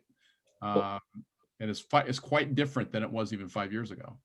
Yeah, and it's almost as important in setting goals is to explain how you're going to evaluate when you set the goal, how you're going to evaluate yourself against that goal, right? Because you can set a goal like national prominence, right? Sure, that sounds good. That's everybody would love us to be, but how do we? It's something we're trying to get to. So how do you define? And I think, and we've kind of had this conversation along the way here. It's like, well, what was the board thinking when they put this in this document? It's like without that next step of, okay, we want to have, long-term financial health. Sure, that's fine. You put it as a thing at the top of it, but it's very important, very specifically to say success in this area means these things, check, check, check, check, check. And so I think that's an important step as we go through all of this. It's not just about, writing down these lofty things. It's about saying, how do we know we're going to be successful at this, in a year or 2 years? And let's talk about that now, so that, you as the superintendent know what the board is thinking and what you need to focus on, because long-term financial health may mean to some people a $200 million bond, but it doesn't necessarily mean that to everybody. And then, so I think that's, I'm using that as an example, but I think defining what that means rather than just saying, okay, well, this thing, go do it, I think would be helpful to all of us. Yeah. I think that's also helpful too, so that as a board, we can evaluate ourselves and our own progress. Because I think one of the things that we are missing for ourselves is measures and standards to assess whether or not we're doing what we're supposed to be doing. And I think this could be helpful in that regard as well. Right. I agree. By the way, as Corey mentioned about the long-term physical health, I think right now this term, I think is kind of luxury to our school district. We don't really can, to be determined the long term. Yeah. So every probably 2 or 3 years we need to recertify about our parcel tax. Yeah. So that always is a challenge. Yeah. So and this alignment of the goal with Lcap, I don't know that really meaningful or not.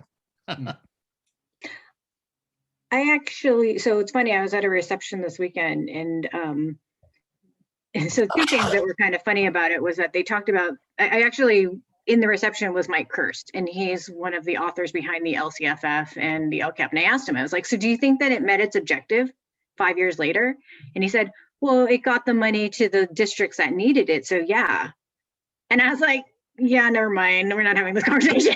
Don't talk to me. You're not gonna win this one, Jane. Well, it's really funny because he said that, and I was like, okay, I'm just going to leave that there. But what he also said was that the Lcap never really became what it was supposed to be, and he dismissed it, which is funny because I think about the fact that they're giving Dr. Richter all of this kitchen sink at her, and it's because they don't know what that is either. Right. And so I think in terms of whether or not we use the Lcap, that's up to us. It's up to us whether or not we use it and how we use it. And so aligning it to our strategic plan makes sense because it's something we have to do anyway to do for the state. And so the question for us becomes, is the Lcap simply a compliance document or is it a goals document? And I think it can be just a compliance document, but then we're annoyed by it. Or it could be a goals document. The only problem is then we have like 2% of money left to actually do anything different after meeting compliance, but that's a different conversation. So the other funny thing was a basic aid district was talking about how their reserve is diminishing over the last 2 years by 8%, from 24 to 17. I love it. That's exactly right. I was like, yeah, we're at 3%. By the way, the Lcap discussion is an interesting one. I actually was charged with writing the very first one in Arcadia, and I got locked in a room every Monday. I think it was for 8 weeks with another administrator, and we sat and wrote the thing. And that was the big discussion even back then. Is this authentic or is it compliance? And unfortunately, in bureaucracies like we are in, what happens, the local control went from here, we're going to give you your resources so you can locally, right, work with your stakeholders to determine how you're going to spend it. But of course, the minute that those monies were released, then the accountability pirates came in, right? And each year we've seen a ramping up of the accountability or compliance piece with this. And so that, the great argument is it a compliance piece or is it an authentic document? And I think the answer is somewhere in between. I think that if we can align our resources in our workflow so that we're accomplishing the same thing, we actually benefit from that, right? Because then we're actually writing plans on how we spend money that actually has coherence with our mission, our vision, and our goals and objectives, and then we can measure it. So I think we have to live within the accountability compliance piece. We don't have a choice there. So we might as well get the most out of it by having alignment, is kind of where I'm coming from on that.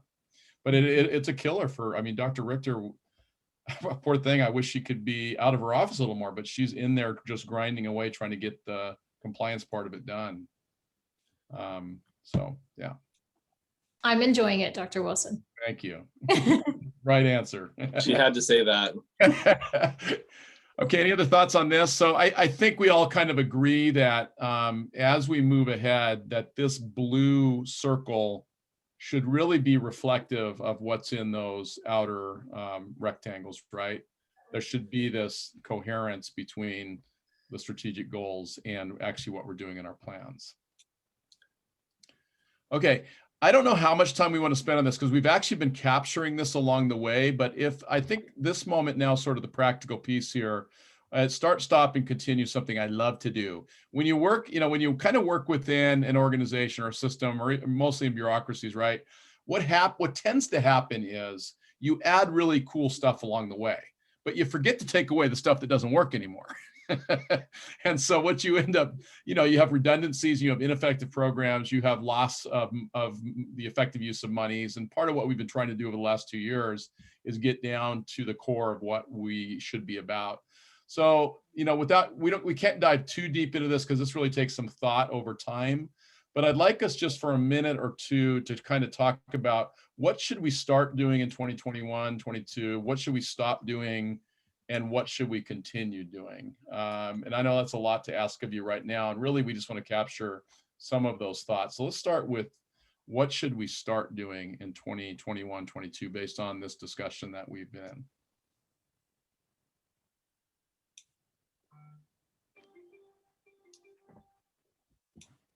And again, we've captured a lot of this already, but if there's anything additional. I would like for us to start focusing on a student-centered whole child growth. I think those are some of the things we talked about today, but really putting that as the framework and the lens by which we start doing anything. Mm-hmm. Right. And we're taking those notes. Other things we should start doing in 21, 22. And I also think that all of these slides are great, but I think more specifically, we need to hone in on what the metrics are, right? Okay. So to Jane's point, like it's student-centered, and then what exactly, and all of these slides are great. They're good goals, they're good targets to hit, but how are we getting there? What are we doing, from now until September to be prepared for that? And then, yeah, so in the action steps of the LCAP, how do we document what those specific actions are, and then how do we measure them? I mean, maybe at that point, it's like we start using actual benchmarks and metrics. Yeah.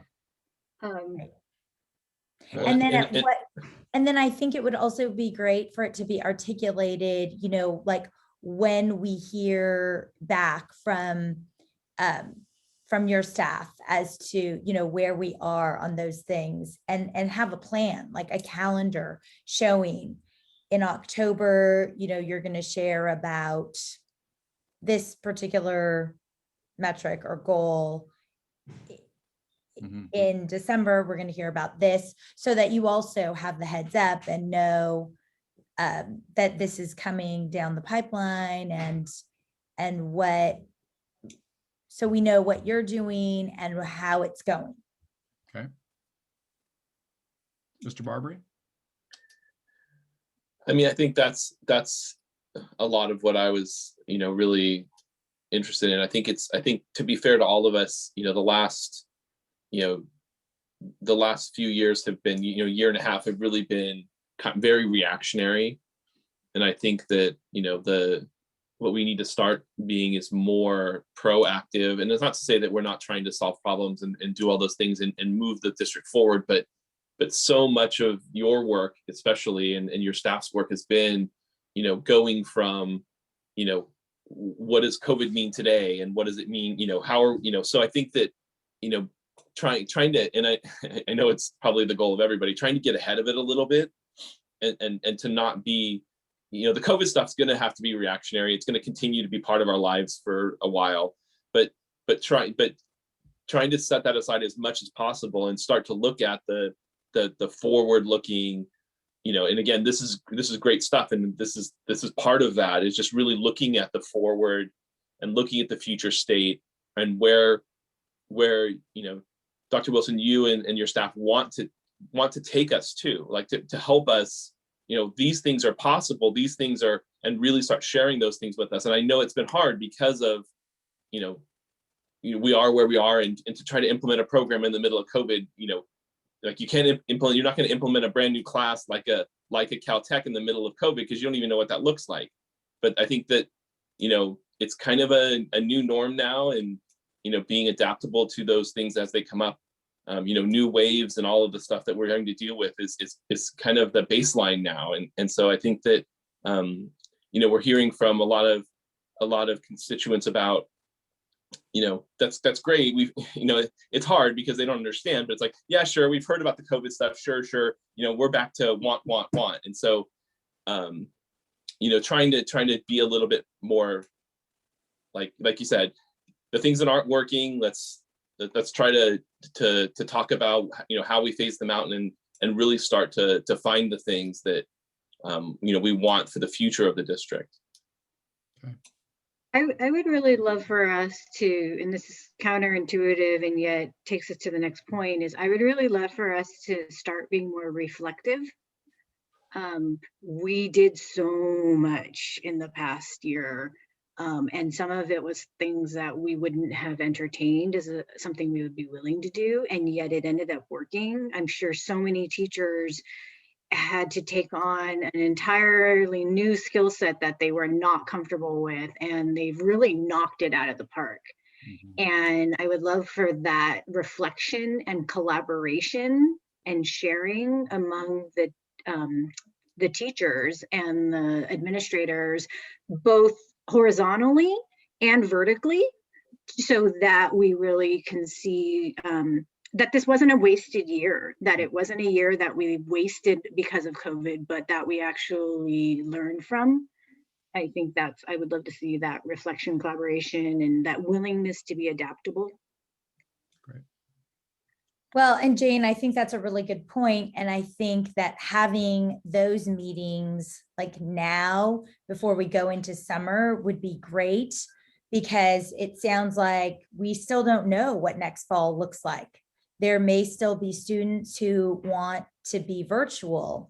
And so to be reflective and to give the teachers and staff space to be able to discuss what went well, what could be improved, but then what could it look like next fall? And how do we grow, and how do we make sure that we support all students and because I do think that for a lot of students who did go back, it's feeling like, is it enough? Are we learning enough in those hours? And in case next fall is still a hybrid approach, how can we even better support all of the students and support the teachers and make sure that they feel supported and connected and can carry on and to their best of their ability. Joseph or Mrs. Ryan, anybody else? Well, I think the 2021 to 2022 is approaching. Actually, it's 3 more months.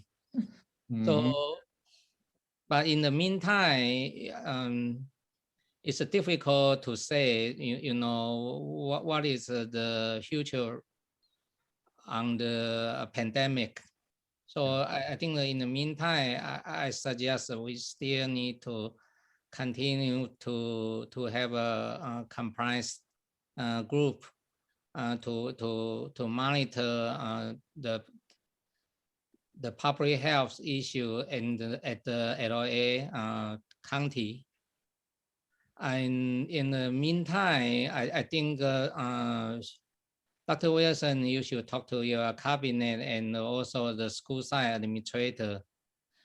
Just exchange what is doable, what is not doable. In reality, what kind of resource we have. Just like we are talking about the PCC, but it is not we can just depend on the PCC administration, because I think the both party also need to contribute some of the teaching, the staffing or the resource. So actually is more the practical, the difficult to resolve the issue. The program is that we can implement sooner. So those detailed practical issue, I think school district need to in control what we can do or what we cannot do. Yeah. Great, thank you. Okay. For 2021 and 2022, we've already started looking at how to adapt, but I'd like for us as a community, as a school community, as a school district, to start putting into practice those things that we know are really important to our community. Civility, kindness, collaboration, trust in each other, being inclusive, not being divisive, and being that role model that we need to be for our children. I think the pandemic has isolated a lot of our community members as well as our students. Even our teachers have had to worry about self-care. And when you're in this constant flux of worry, you're worried about your health, you're worried about your parents, you're worried about getting a COVID shot or the second shot, when you're worried about your job. All of those things affect our psyche and how we respond to things.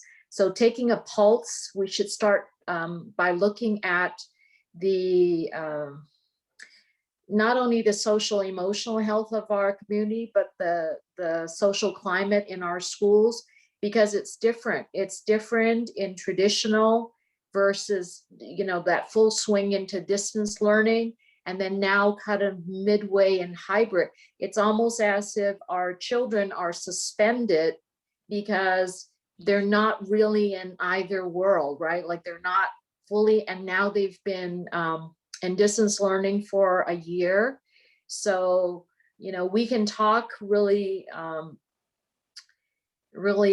intentionally about learning loss, but there's other things that we've lost in that year. And we want to make sure that we have provided all the services and support for not only our teachers, our staff, but our students, because I hear time and time again that we talk about this need for self-care, but are we all doing that? Are we supporting each other? Are we a community that's going to move beyond this? Because yes, we don't know if it's, I think last March, we didn't know that it wasn't going to be 3 months. We now know that it's more than a year, but we don't know that it isn't going to be 2 years. And we don't know where education is going. Everything was new for us for this last year. So with that means that we have a higher duty of care for our students and our staff and our, everybody, cabinet, everybody. And so that's what I want us to start thinking about, also those things that we need to put in place for the movement forward, the steps forward. Can I ask a question? Is this, because I know we've been talking more like principles and philosophies, are we using this as an opportunity to get into like specific ideas as well, or is that going to be coming at a different point? I'd like to suggest that we sort of take more the 10,000 foot governance view of this, because, and by the way, Lena's taking exhaustive notes because, part of putting together the Lcap is stakeholder input. In fact, she and I talked about that earlier today. This is a great opportunity to get stakeholder input from our board. So yeah, so she's taking great notes on this. And I mean, we could certainly drill down as you guys feel the need to, but I really think that those stakeholder engagement groups are the ones that get into the weeds more. But if there's something that you would like Lena and her team to sort of dive into, I think this would be a great time to sort of outline that without getting too far into the weeds. Well, I know that some of the issues of DEI work have been at the forefront. Yep. I think especially with the anti-Asian sentiment and being a half Asian population, yep. I think starting to knowing that that's on our agenda. I think scheduling, I think the high school has done an amazing job of really tightening up the master schedule, and yet I am very concerned. I think I was thinking about what Shelley's talking about in terms of self-care, and I'm wondering, launching our kids back into a full day program of 7 classes. Is that something we want to do with our kids, or do we start thinking about doing things differently in that way, with the framework of knowing that social and emotional health and balance and all of those things, that there are a lot of things we've talked about in the last few years, like dual enrollment and block scheduling and social emotional fitness, and giving more time and space for the kids to develop and learn, or internships. I mean, there's just a lot of stuff. So I think maybe committing to whether or not that's going to be part of our agenda might be the conversation to have next. Yeah, that makes sense. It's stuff we've talked about for a long time. Well, right. Yeah, and I agree with you, and it's always evolving too, isn't it? You think about just the DEI conversation, with the recent release of the ethnic studies standards, which are quite different than the original design, right? And so, now it's time to dig in on that and see now how that plays out. And certainly we're having lots of discussions about that. And I think really what it comes down to, there's a lot of school districts that engage in pretty broad processes and looking at like DEI. And really what we got to get down to is, what does it mean for teaching and learning, and social, emotional, and wellness. So it's integrating all those things together. And certainly scheduling is a part of that, right? I think we can all agree that American schedules have been around for a long time, and I always think it's great to take a fresh look at the why we do things a particular way. So, but those are longer conversations, certainly, that are going to involve multiple stakeholders in them. Okay, so let's move on. Is there, and again, we've noted a lot of this already, but anything that the board would suggest that we stop doing that perhaps is redundant or is no longer something we can support? And if you have nothing there, I'm okay with that too. But if you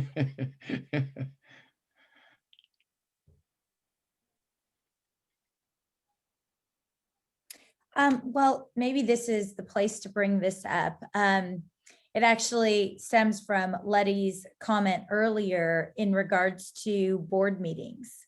I think that deciding to go back on April 20th is something that I think the entire board should possibly discuss or should discuss, because we've had really great attendance from being online. And I think that it has really helped a lot of parents to be engaged while driving kids to sports, and that's only going to ramp up more, right, as things open up even more.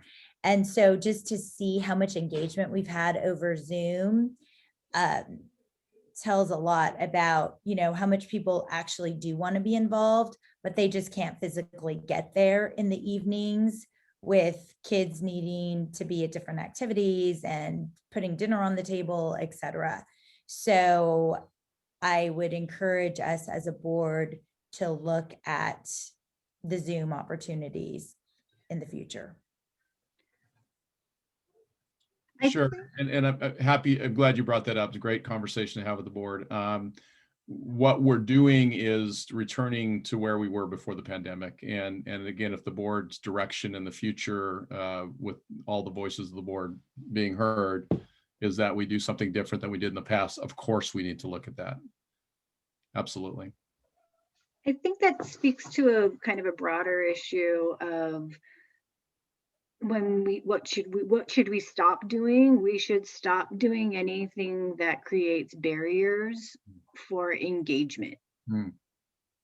Whatever that is. You know, it could be limiting ourselves to only talking to the same 20 people. It could be, you know, the way we're structuring our board meetings, or not having opportunities to engage with the public, or not having, you know, I think, and that's a bigger conversation because it's a really broad category. But yeah, I guess for me, it would be sort of this really broad category of stop having any barriers to engagement. And that could run even for the students and how they interact with their teachers. I think just that concept of really, we've started a lot of that work already as a district in removing barriers, and I think continuing to do that would be helpful. I like that, to include it with students as well. I think that's an important piece, because I mean, I think we can all agree we want to provide more opportunities, not less, for our kids.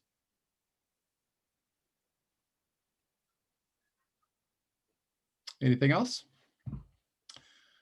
Okay, anything you would like to say that we should continue doing? Something that resonates with you, that is a success, that we should continue and maybe even enhance? Sorry to go off topic on this point, but back to what we were saying in regards to board meetings. Oh, yeah. So Dr. Wilson, can you clarify for everyone who might be tuning in? I know we don't have too many tonight. So there will no longer be an opportunity to come in by Zoom. Is that right? Based on going back to where we were before the pandemic, that would be correct. And again, that's a discussion we can have. We'd have to do some adapting to make that work otherwise. And I think can we come back to that at the end of this presentation? Would that be okay? Sure. Thank you. That'll just kind of keep us on track. And then if the board wishes to discuss it, then we can do that. So anything we should continue or enhance doing in 21, 22. And I'll kind of lead it off. You've addressed it a couple times here. I'd like us to see us continue to reach out and form partnerships with Caltech, with the Huntington. I'd like to see us expand that to USC Keck. We already have the opportunity that we just formed with the vaccinations. And I think we have so many, different opportunities in our community of people who have, really deep contacts with professional organizations and schools that would really benefit our kids. So I'd like to see us continue in our partnerships and enhance those. I think that's a great point. And going to Jane's point about, looking at how the pandemic has maybe opened up possible opportunities. When she was saying that, I was thinking, there maybe could be a class for the high school students that is by Zoom, where we bring in different experts, professionals, professors from different places, and we can talk about that where it's appropriate. But I think the pandemic has opened up different opportunities that we can look outside the box for educating students, through some specific classes by Zoom. So it's not costly. They don't have to go anywhere. They could potentially even be in class, or those who are remote, and bring in different experts. Yeah. Of course, a lot of that's going to be dependent on how the state defines ADA, which we're looking forward to hearing from. The old model is how many butts you have in a seat every day. And so we want to make sure that I don't see that genie being stuffed back in the bottle. You're right. I think now that we've demonstrated as a society that we can deliver a high quality education in a virtual way, there's going to be some adapting to that, I would think. Mm-hmm. Yeah. I would like to see us continue to look at alternative teaching strategies and assessment and focusing on student engagement. One of the best things that the teachers did this year, as a parent, that I heard from a lot of other parents, was there was such an emphasis on engaging the students. And I think there was a lot of value that was taken from that. And in addition to that, alternative assessments, because you couldn't necessarily rely on the same assessment tools you always had. And I would like for that to continue, for that kind of work to continue, because I think that just makes for a richer learning environment. And I think that also segues into creating, continuing to find ways to increase our student retention and our potential growth. I'm not sure if that's something we need to start doing or continue doing, but really focusing on retaining our kids. I do think we retained a lot of our kids. I just heard somebody told me today, somebody told me today that other districts have lost a lot of their enrollment. And we've managed to retain a lot of our students because we offered high quality virtual and we offered in person so quickly. And so I think, continuing to really focus on student retention and growth is good. Thank you for noting that, Mrs. Chan, by the way. It's very true. I'm hearing the same thing. There's been some drastic losses of enrollment in districts that had pretty strong enrollment. And while we continue to follow the trend that we know has been in place for a while here in California, I think it's been less steep here. Also, I think our principals are doing a great job in creating those vertical connections between our elementary, middle, and high school as well. I think just on this point, though, I think we we need to start the hustle, of marketing the district. Mm-hmm. Even very, very focused on next year. Obviously, we have some challenges that we need to to address, to recognize in that. But I do hope that we can. Obviously, there's a lot going on, and I'm not going to get into it because obviously it's not the appropriate time. But I think that there's a lot of work that needs to be done to keep that going, to buck the trend of well, I guess it's not a trend so much for us, but potentially losing students, obviously, with what's going on in our district. I think that there's a lot of concern out there. There's a lot of people that are scrambling to consider what they might do next year, and I think we need to try to reassure and to try to do the best we can to retain students, not just as a broad statement, but particularly for next year. And I know that's challenging at the situation we're in, but I think we need to figure out and make positive statements and recognize that that's potentially an issue, and try to figure out how to combat that. Okay. I would say even that very one of the things I've enjoyed the last month or so, despite everything that happened, is there is a shift in people wanting to be more positive again. And I think we can continue to focus on those things because I think that is something that everyone's kind of eager for. When you think about the 1918 pandemic and what followed was the Roaring 20s, and that was a feel-good period. And everyone's starting to talk about what are we looking at as we start coming out of COVID. Eventually we will, and it is going to be a positive, you know, time for people to kind of really bounce back from it. And I think continuing to maintain a positive attitude is important for us, that we don't give in to the doom and gloom, but to continue to be positive and to balance what we've done right with a recognition that we need to continue to improve. I think that's important. And then one other thing I want to continue is I really want to continue to see the staff grow as a team. I love that this team that I'm staring at right now is really working well together and cohesive in its goals.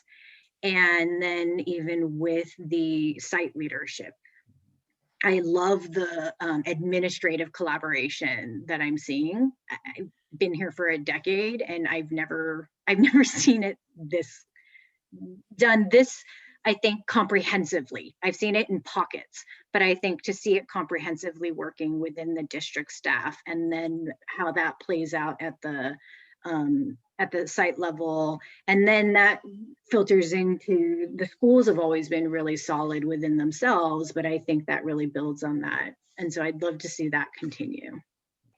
And the PTA, by the way, is part of that. Oh yeah. They very much. Well, you know. No, I know, but I'm teasing. No, I tell you, you really measure the health of a school district by a couple of factors, and one of those is PTA, and our PTAs are just amazing. Yeah, and I'd love to continue to see those partnerships with all of our community organizations that have really been tapped into this past year. As you know, the PTA has really stepped up for engaging the families where the teachers haven't been able to. I mean, literally like making deliveries to people's homes for things they sign up for and helping to build that community. And then the foundation and PFA still offering programs, and the Chinese Club. East Meets West, providing a lot of opportunities for students to volunteer. I mean, those partnerships, I really want to see those continue with the City Club and Rotary. And I know there's collaboration right now with the city on dealing with some of our DEI work. And so that really does need to continue. Great. Okay, any last thoughts on that? Okay, good stuff. Thank you very much. Those are all excellent. So Lena, you still there? Can you talk a second about, we wanted to just kind of put it out there that, you know, Lena's been doing some of the community engagement work already. And so this is really just sort of broad sweeps at what we would be looking at with Lcap goals for 21-22. But again, a lot of this will be influenced by this process. So go ahead, Lena. Thank you, Dr. Wilson. Yes, so this is kind of that 30,000-foot view of what we're looking at for our proposed 21-22 Lcap goals. And this really encompasses and takes a lot of what we've seen in the strategic plan from our current strategic plan and our previous Lcap and learning continuity plan, moving it forward. And of course, we're looking at it through the lens of kind of new context because we've had a year of a pandemic. And so things will look a little different. The expectation when students do return and teachers return on back to school in the fall, there will be different needs and different supports that we're going to have to provide not only our students, but our teachers as well, so that that learning can continue. And so we're maintaining, you know, under the umbrella of the 8 state priorities, really the 4 goals that we're looking at. We've identified 3. We wanted to bring the 4th one to you as our board for your input. And I have to say that some of this work, the groundwork was laid in 2019, 2020, when the initial work of the 2021 Lcap was beginning to be developed. And then of course, schools closed, so they were not able to continue. But of those goals, we're looking at exceptional teaching and learning, which really speaks to professional development, the curriculum, the assessments, student outcome data, pupil achievement, and all of that. LCAP goal number 2, we're looking at exceptional learning environments. How do we create exceptional environments where students and teachers can thrive and we can provide that world-class education? What factors, what things need to be in place? And then LCAP goal number 3, exceptional connections. And this goal speaks to the engagement piece, students and parents and community members. It speaks to the social emotional piece. And it speaks to the outcome data for like absenteeism, attendance rates, suspension rates, all of that. And then the last one, which we wanted to share with the board tonight, is exceptional fiscal health and financial sustainability, because we know that is on all of our minds most recently. And do we want to continue focusing on that as an LCAP goal or leave it as a goal in our strategic plan? And so those are kind of our 3 overarching goals that we're looking at. And those really align with the work that we've done in the past with our learning continuity plan and our previous LCAP goals, as well as embody the 8 state priorities and looking at the needs and the strengths of our district as a whole. And one thing to add there is when the whole LCAP process came around, it was a little clunky because you had to develop your goals around, Lena's referred to those 8 state priorities a couple of times. You had to develop your goals around those. And really where it gets down to goals that we're more familiar with, because really, some of you guys have worked with the SMART goal process, right? And if you can't measure it, if it's not attainable, right, then it's not really a goal. So what happens is within each of these large kind of broad goal areas, you have the many action steps that are associated with that. And that's where you get into the measurement of how you do on those goals. Right. Thank you, Dr. Wilson, for mentioning that. And in the LCAP, those are called annual measurable outcomes. So they are measurable at the end of the year, and that's part of the annual update. So we're not asking for a ton here unless, I think this has been a great discussion. I think what I see is that really under the context of everything that you've suggested and that staff's thrown in here, it really does kind of fit in these areas. So I don't know if there's any clarifying questions or comments about that. I was actually on part of this LCAP committee when we did this. And I remember we spent a lot of time around what exceptional meant. Mm-hmm. I'm not sure, looking at it now, I'm like, what were we thinking? I'm not sure if it's really clear. Mm. And why can't it just be taken out? Why can't it just be teaching and learning environments, connections? Could be. Exceptional almost feels like a bit of a facade, like a little bit of a reach. Well, not even a reach, but it's like, we are San Marino. We are going to do it exceptionally. If we're going to do it, we're going to do it to the best of our abilities. So is that necessary? So do you recall any of that, Jane, when you guys were? I'm trying to remember where, I mean, we literally had giant posters of papers and we were going around and talking about it. And I'm not sure why we landed on exceptional. I'd have to go back over my notes and see. Yeah. I mean, I see your point on this.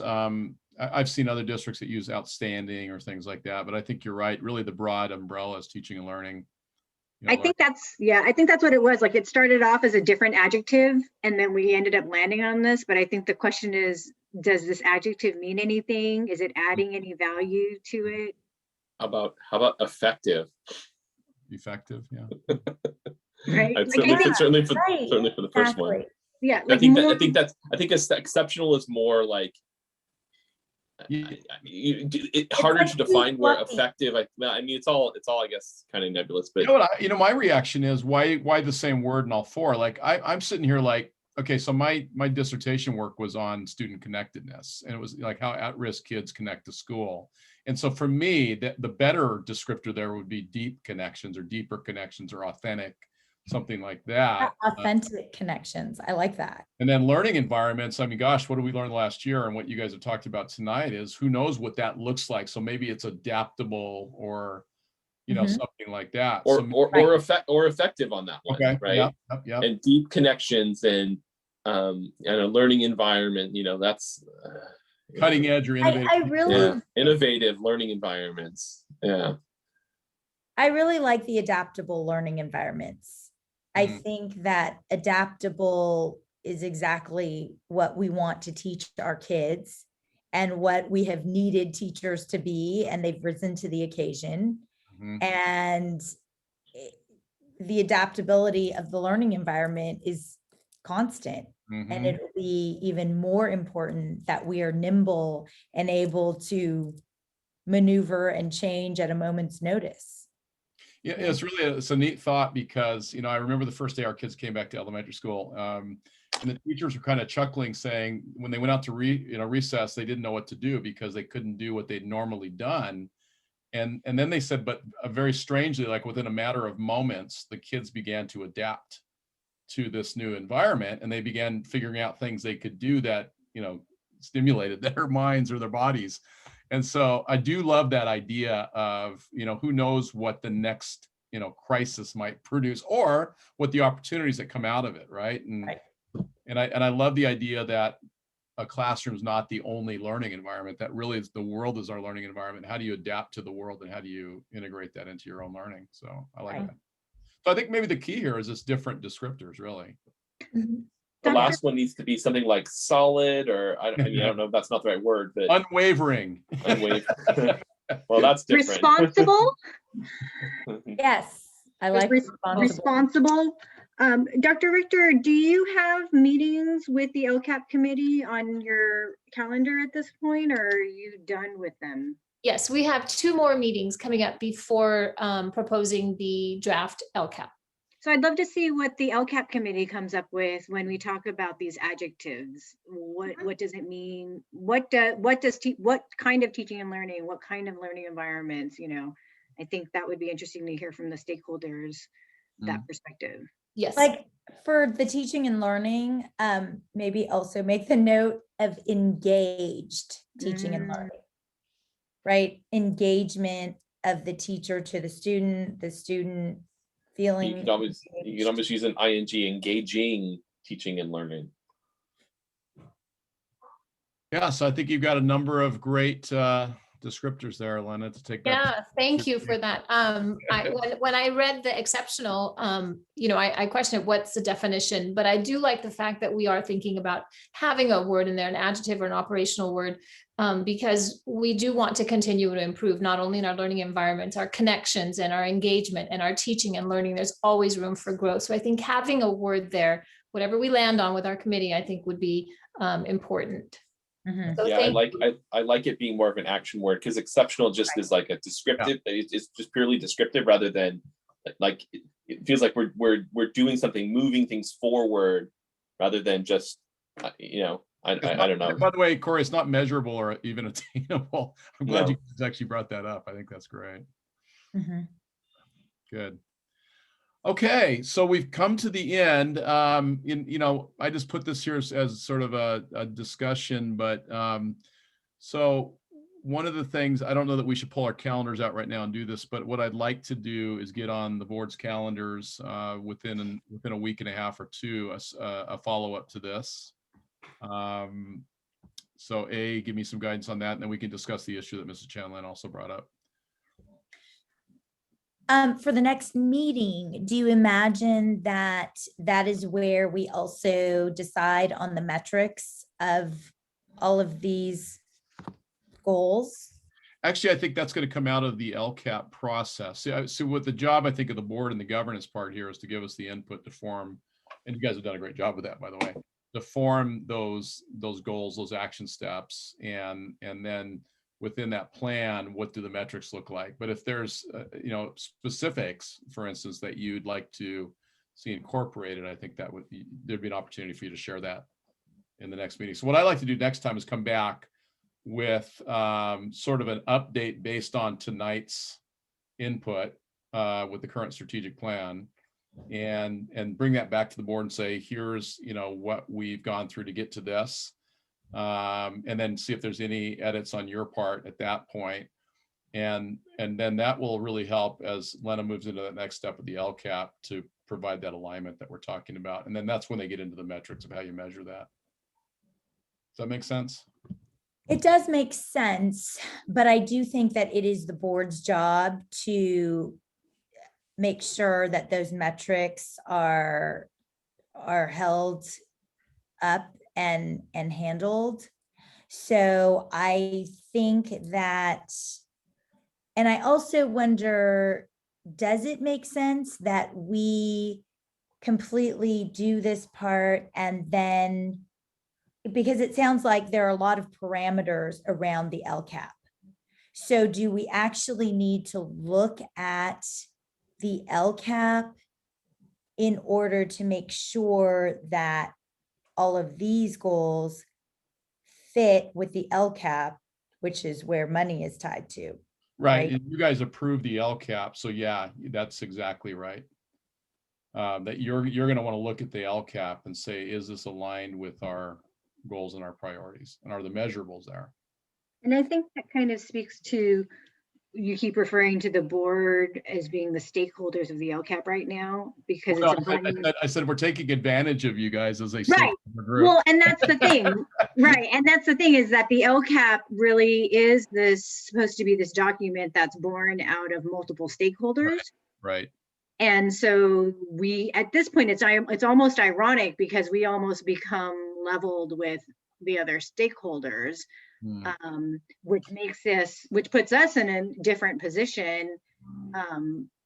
But then by aligning it with what our vision is as a board, then that's how we have that input.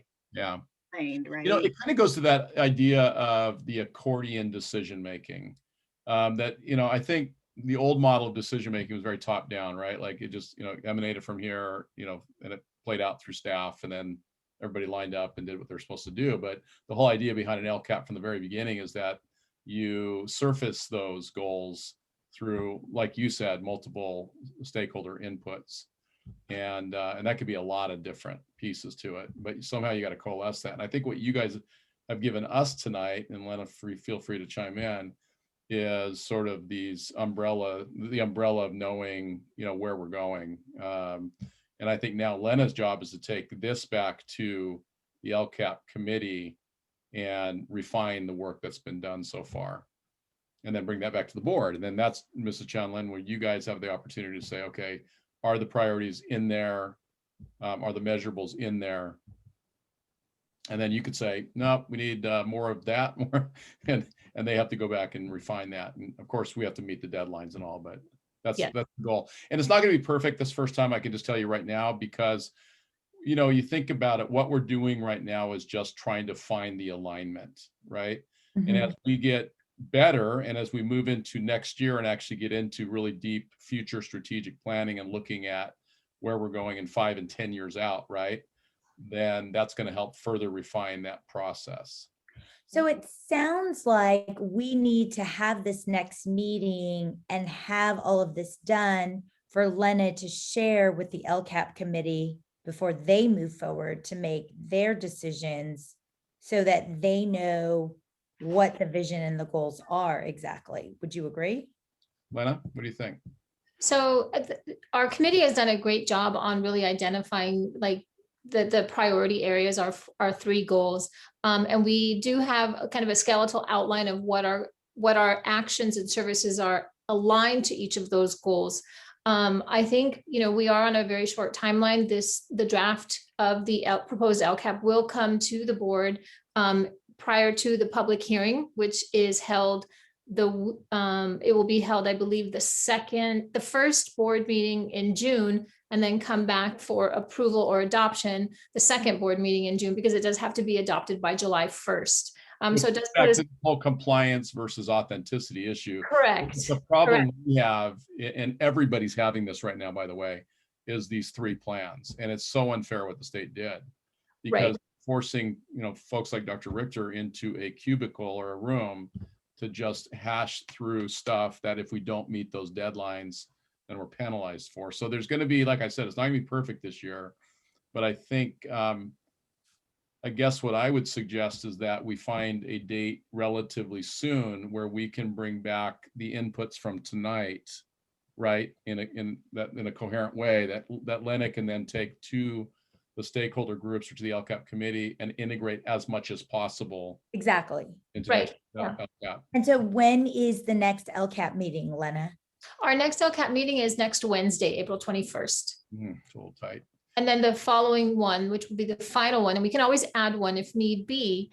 Our final one is May 19th. So I would suggest that this Wednesday is not really a reachable date for, but I think what you've given her tonight, Correct. I would say you're going to be able to take 2 Yeah. on Wednesday, and then I think So- we'll have a date relatively soon after that. But would it make, just in the interest of everyone's time and to make our work productive and then their work productive and so that everyone is sort of reaching for the same place, would it make sense to push their meeting off a week so that they have? No, you disagree, Jane? I think we need to let the LCAP do their work. I'm hesitant for the board to hijack this because we're trying to align it to our strategic plan. I feel like we've gotten a lot of the base work done for them to kind of get to the next point they need to get to, and I don't want to slow them down because I feel like we're kind of overstepping a little bit at that point. I think maybe a solution might be to really put more effort into getting feedback after their meeting, because it is kind of a back and forth process in some ways, and to sort of see what they come up with. And then, because I think a lot of our work here today has been trying to figure out where our strategic plan is that needs tweaks. And so I think I'm not as committed to trying to align it perfectly as I am to recognizing there is alignment, but I think we're going to be doing different work with our strategic plan in the next few years anyway. So I don't necessarily want to spend all this effort and time trying to align them perfectly with each other. I think they're pretty well aligned, and I don't want to slow down the LCAP process. Would it be possible to get a rundown of what's discussed or what you come up with after the April 21st LCAP meeting? I can, depending on how far we get. It is a little more difficult, when you're doing virtual meetings. But I think the information that I gleaned tonight from the conversations around the strategic plan and where our priorities want to kind of lie, I have enough information to take back. And I believe, as Jane said, it's not going to be a perfect alignment, but it will complement, the LCAP will complement and reinforce what the strategic plan has laid out. And I think that's what the alignment should be like. It should not be verbatim, because with LCAP, as we know, with LCFF funds, we only have a limited amount of money that we can spend. So some of the things that we may have in our strategic plan may not necessarily be reflected in the LCAP because we don't have, one, the personnel, or two, the funds to be able to do that. However, the goals and the actions that we do have in the LCAP will definitely be aligned and support of the strategic plan. And, with little caveat, whatever we put in the LCAP, we can change gears mid-year after the first month, second month, however we see fit. Because at the end of the year, during that annual review, you have an opportunity to document in the LCAP any changes or modifications you've made to goals, actions, and services. Well, And I'm I pretty kinda- sure, Nick, well, I was just saying, I think next year we're definitely going to be changing things. Actually. Well, and I kind of see this as an iterative process. It's because, there is value to, what the LCAP group is doing too. So it's kind of like we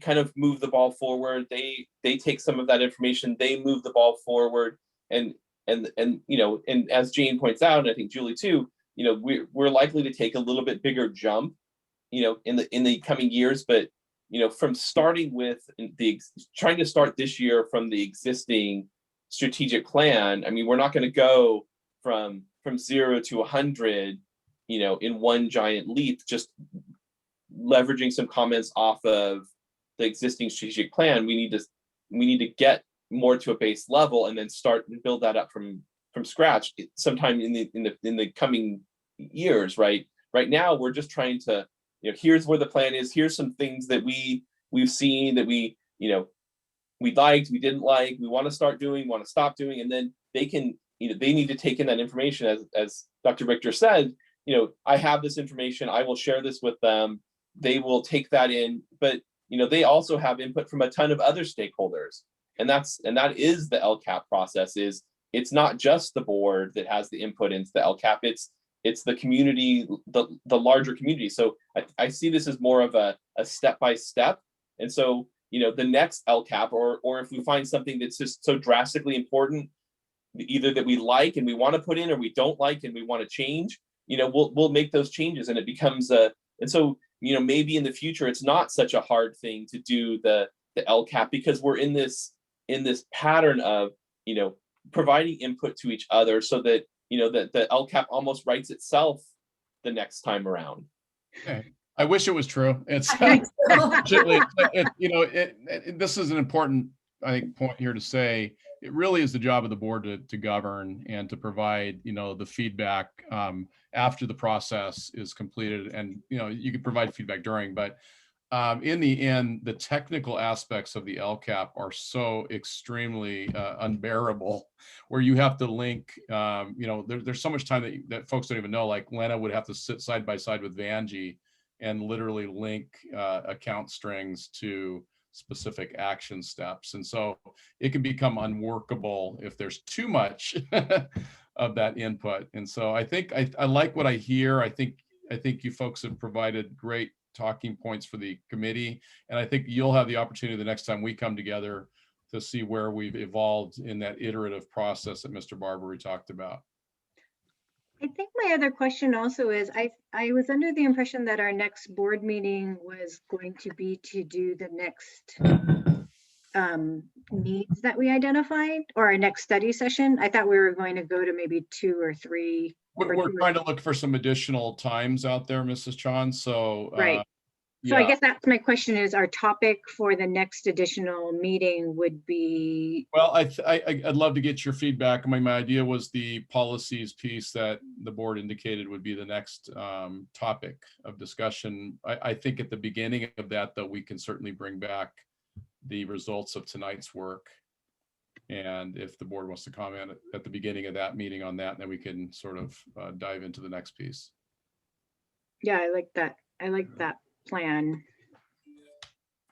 And I've had Jennifer Delatorre, I think I mentioned this to you, Mrs. Chan. I've had Jennifer work on a spreadsheet of policies and, kind of where we are with regards to updates.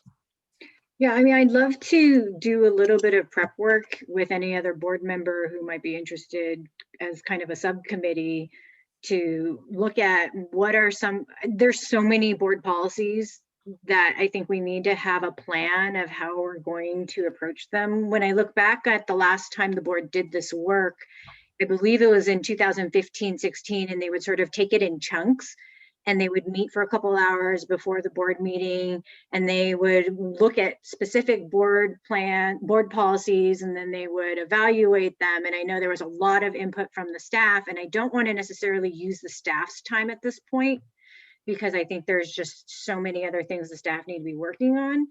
But if, as a board member, I love this kind of thing, so I would love to be able to start just getting a skeleton outline of what are some of those board policies that we need to be looking at for legislative reasons, need to be looking at for being outdated. I think a lot of the conversation tonight was very clear that technology is pretty different now, especially after COVID. And are there board policies we need to consider, and we need to prioritize as a board together? We need to start thinking about how we're going to prioritize those policies and updates. Right. And I had sent Shelley a list of the board policies that I felt needed to be changed or looked at. So I'm wondering what the most efficient way is for all of us to look at all those policies and to bring up, right, the ones that we have concerns about in a most efficient way. I'm not sure that what you're suggesting works, right? Because to change them, we have to all vote. Oh, well, So- I'm not talking about changing anything yet. I'm talking about just starting the organization aspect of it to This- just you start thinking have to have about. yeah, I think what Mrs. Chan is saying is you have to have a systematic approach to it. There's hundreds and hundreds of policies. And some of them, she's right, you know, a law is passed at the state level, CSBA puts out a sample policy, and it, you know, you have a time frame for which to implement. And that's what we would sort of categorize as like, you know, most needed right now. You have policies that are sort of more, I don't want to call them voluntary, but less time restrictive that you can look at. You have some that actually, you know, affect the practice of what you do. So I think what Mrs. Chan is referring to is it is a long process where you look at it all and you say what's been updated when, what's needed to be updated. And then the actual update process is really based on using CSBA language, interpreting the laws behind the policy. I mean, I guess ideally I would love to be able to look at what are some of the ones we absolutely need to look at because of changes in legislation over the last 4 years. And that's going to be tricky because some of it has been flexible legislation because of COVID. And so some of that work we may not be able to get to, like distance learning and independent study. Those are like, oh my gosh, I don't know what that's going to look like in 2 years. But I guess ideally I would love to be able to just start with an idea of where are we in terms of things we have to look at. And then I am concerned that there might be conflicts because sometimes you have board policies that are talked about in one policy and then they're talked about in another policy, but they're not consistent with each other and nobody ever aligned them.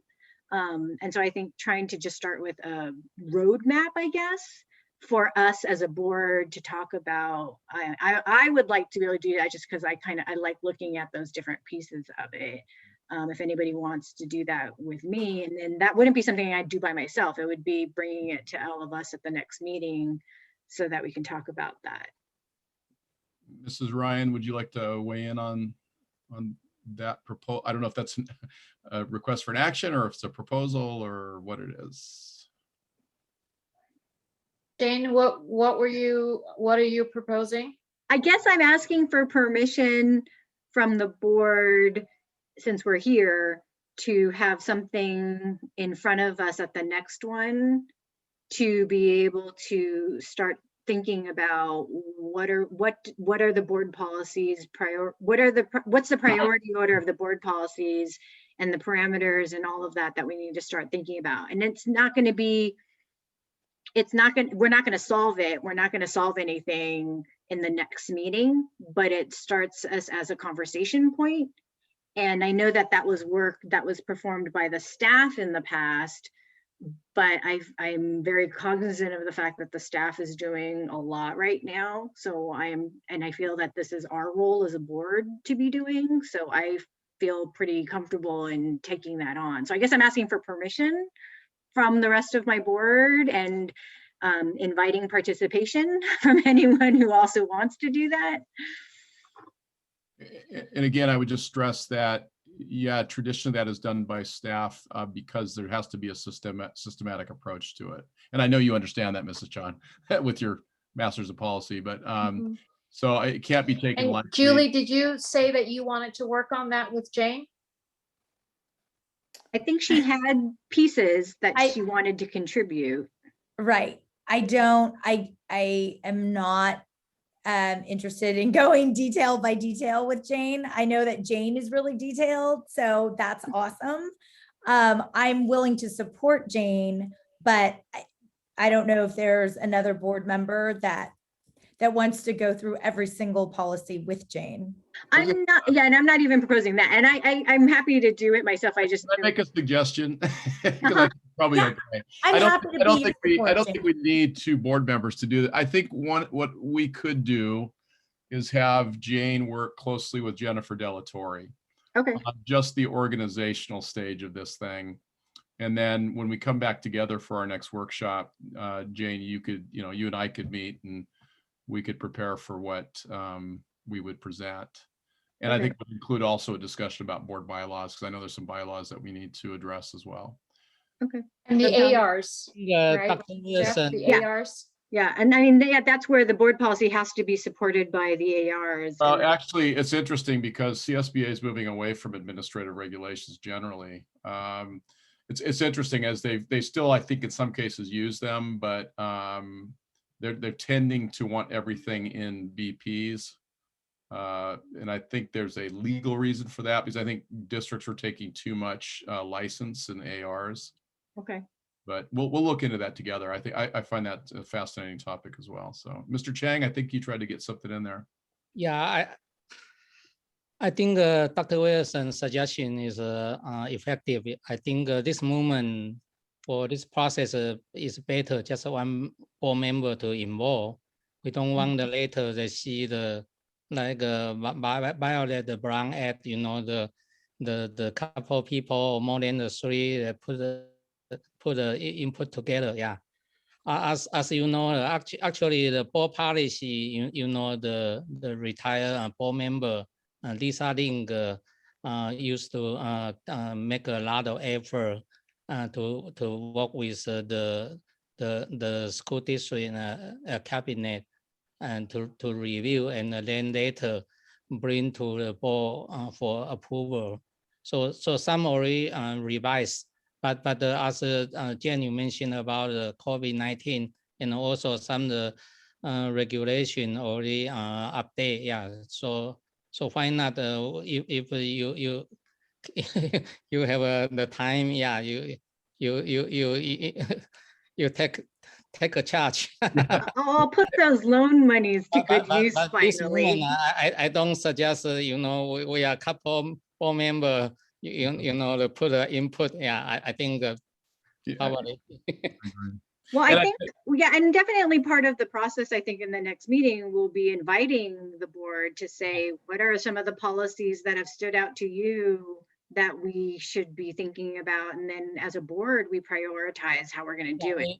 We used to, once the review and then we have a work study. Yeah, so then the section by section to review and get the consensus. Yeah. Right. And I'm glad Mrs. Chan's willing to do this because it's not fun work and it's very detailed and it's really ruled by Ed Code.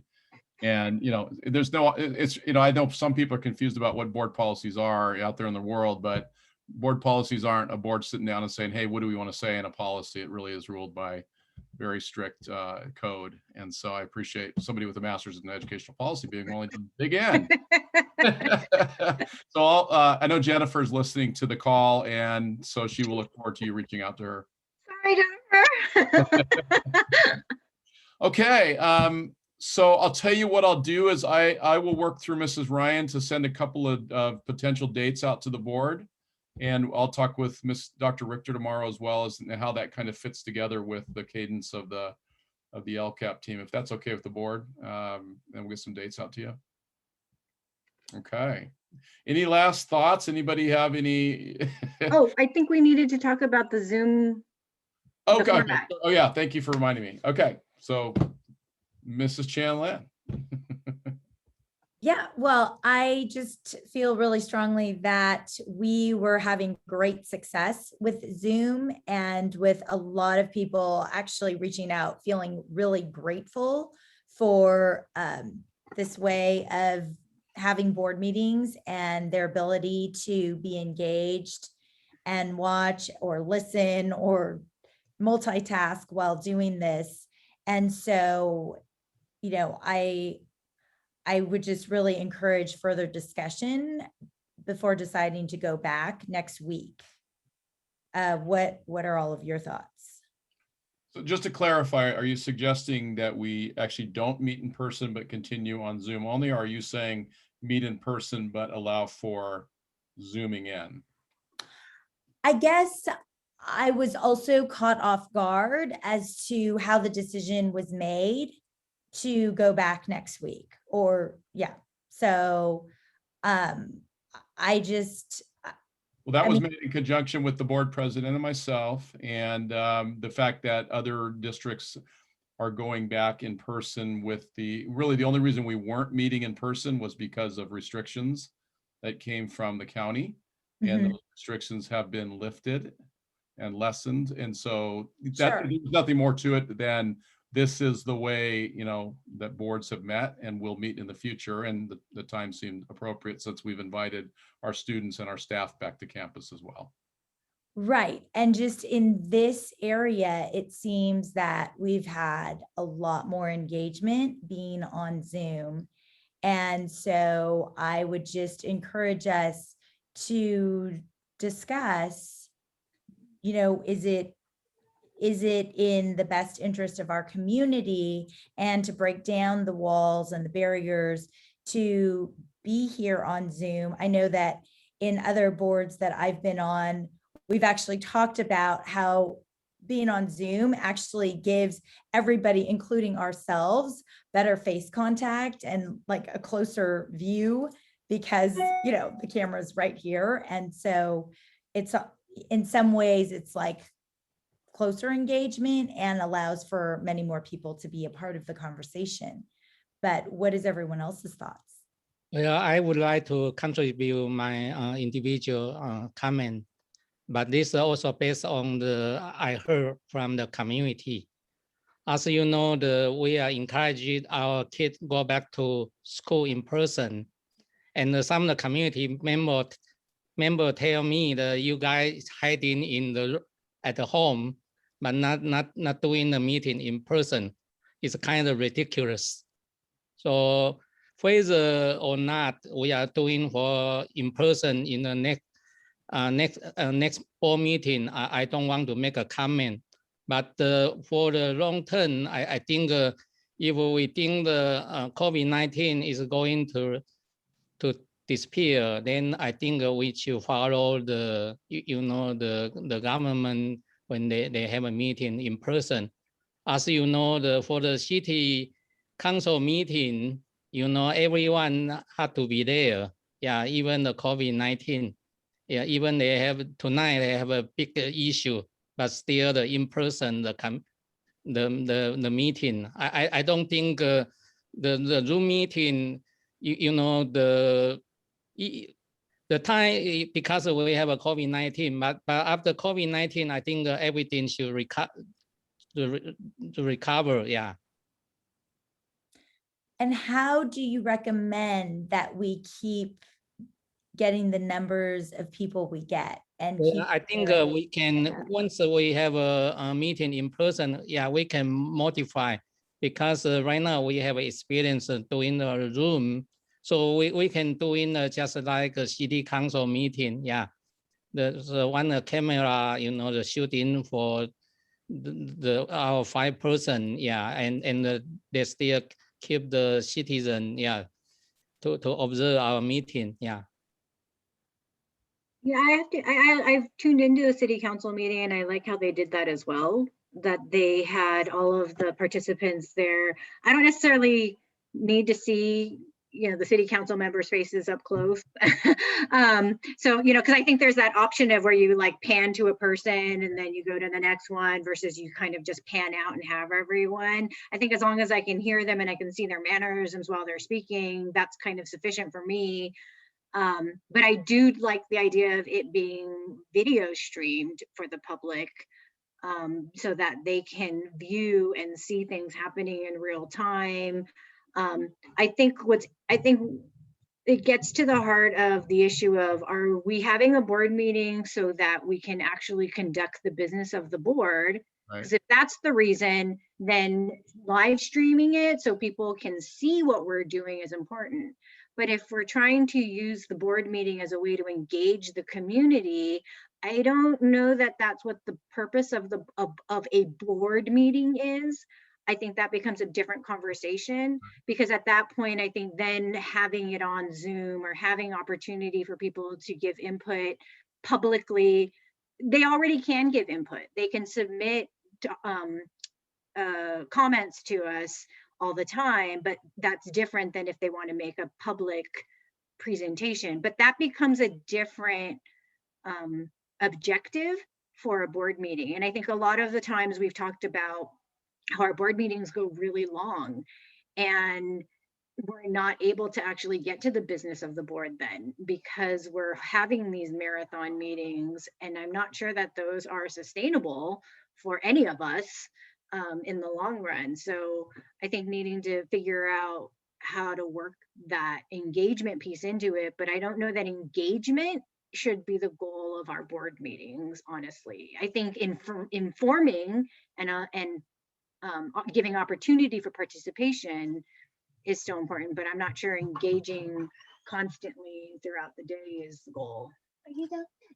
Yeah, well, we can do the in person later, but we asked Dr. Wilson assign the Dr. Stephen Choi give us the proposal. Yeah, so we still can keep the you know the current the communication and let the citizen to observe. Yeah. Because I know that some of the people that they have a critique before, think the school district doesn't want to do it. Actually, it's not true. I think after the pandemic, we have a Zoom meeting. So right now, our IT department is ready to provide technology support. So I think we can do like a hybrid. But I think it's very important, if we think our student can in the school, why we cannot attend a meeting in person? So I know Dr. Choi and I have talked about this, and Stephen, you can certainly weigh in here. So would it be acceptable to the board to conduct our meetings as the city council conducts their meeting? Personally, that would be my preference. I do know that there are some issues specifically with school board that we need to make sure that we deal with, which is the accessibility item. I've heard from more than one avenue that we need to make sure that it's subtitled. I think that was kind of the biggest concern we had, before you came, Dr. Wilson, and Julie or somebody was in the back, set up a phone and did it that way. And since it was a member of the community, it was available to people, but we weren't, the district wasn't bound by the same rules as, somebody from the community doing it on their own. Right.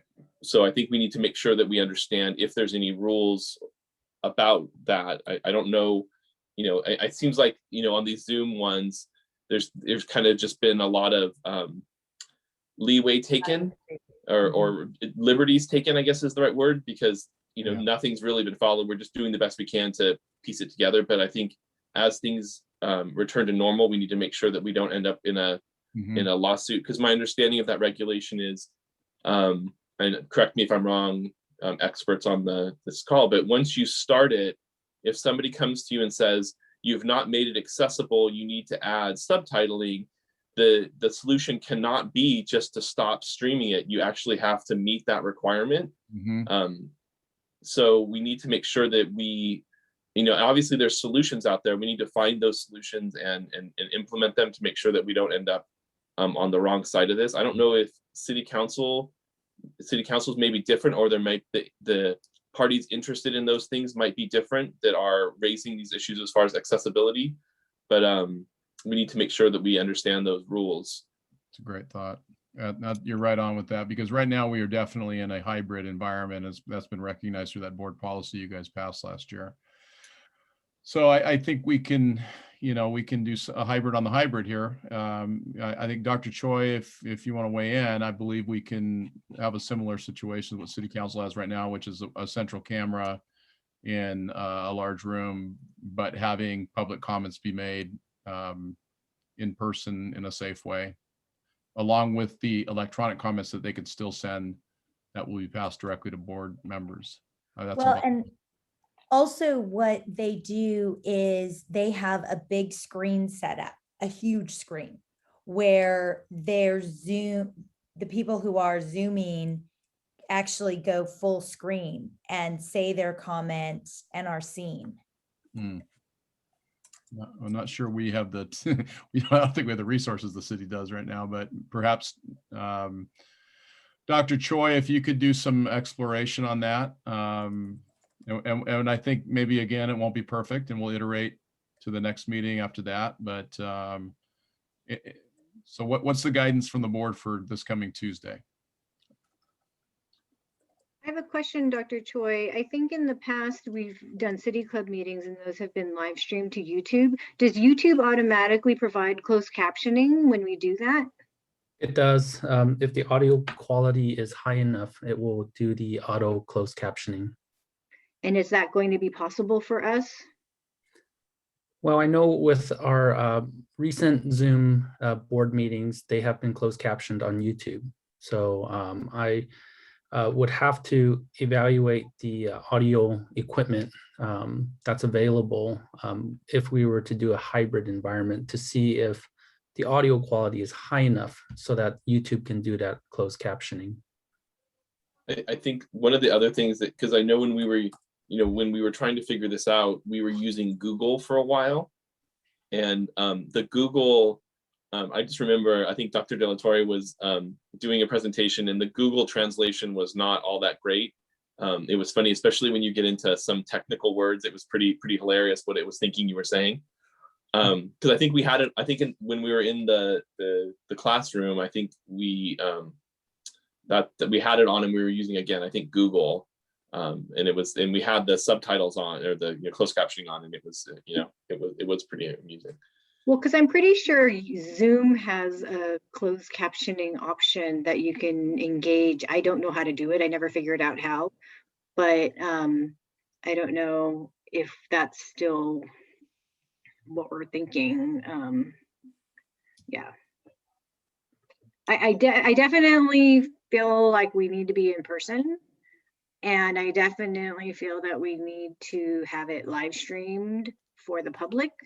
Where I'm unsure is the closed captioning issue, and that's a technical issue. I'm also unsure in terms of, I know the City Club allows public comment via Zoom, but you also have every participant in view of each other, which I don't necessarily think that I want to commit us to, but I don't know. Yeah, I think having everyone always in frame, I think is rife for challenging situations. So I'm not, those are the two places I'm not sure. Yeah. So one of the things that we can do is some homework with council on what the accessibility laws are for public school districts and report that information back to the board. So I'm happy to follow up on that. Great. And I'm also wondering if there is any chance that we can use the setup that they have. They're in the San Marino Center, and I think they set up by themselves, right? Or if they can help us with the setup. We do hear we want to be collaborative with our. Yeah, I'll check. We can do some checking on that, but I know that they have to use city maintenance to bring in the equipment to do that, I believe. So we'll check into that. Stephen, you're in charge of that. No problem. I'll look into it for sure. So what would you like us to do for the 20th, next Tuesday? Everything from, we can reach back out to the community and say we're going to remain remote for one more meeting, or we could we can do a hybrid and iterate. I think with all of the comments, we could hold back on one more meeting and look at May and leave the April one. So it gives Stephen more time and Dr. De La Torre more time to look in on all of the things and then get back to the board. Is that okay, everybody? Fine. Yeah. Okay. So I do think we need to make it a priority to return in person. Yes. I agree. I agree. Okay, so we'll take care of that communication tomorrow, right, Dr. Choi, back to the community. That will be back. And Jennifer De La Torre, I know you're listening, you get to revise the agenda. So we'll take care of that. Okay. All right. With that, Well, we're 15 minutes over, but what a great discussion. Thank you. It's All time right. for me to go eat my squirrels. All right. So the meeting is adjourned. Right. All right. Thank you. Bye. Thank you. Bye. Thank you, everyone who is watching. Thanks for joining us. Good night, everyone.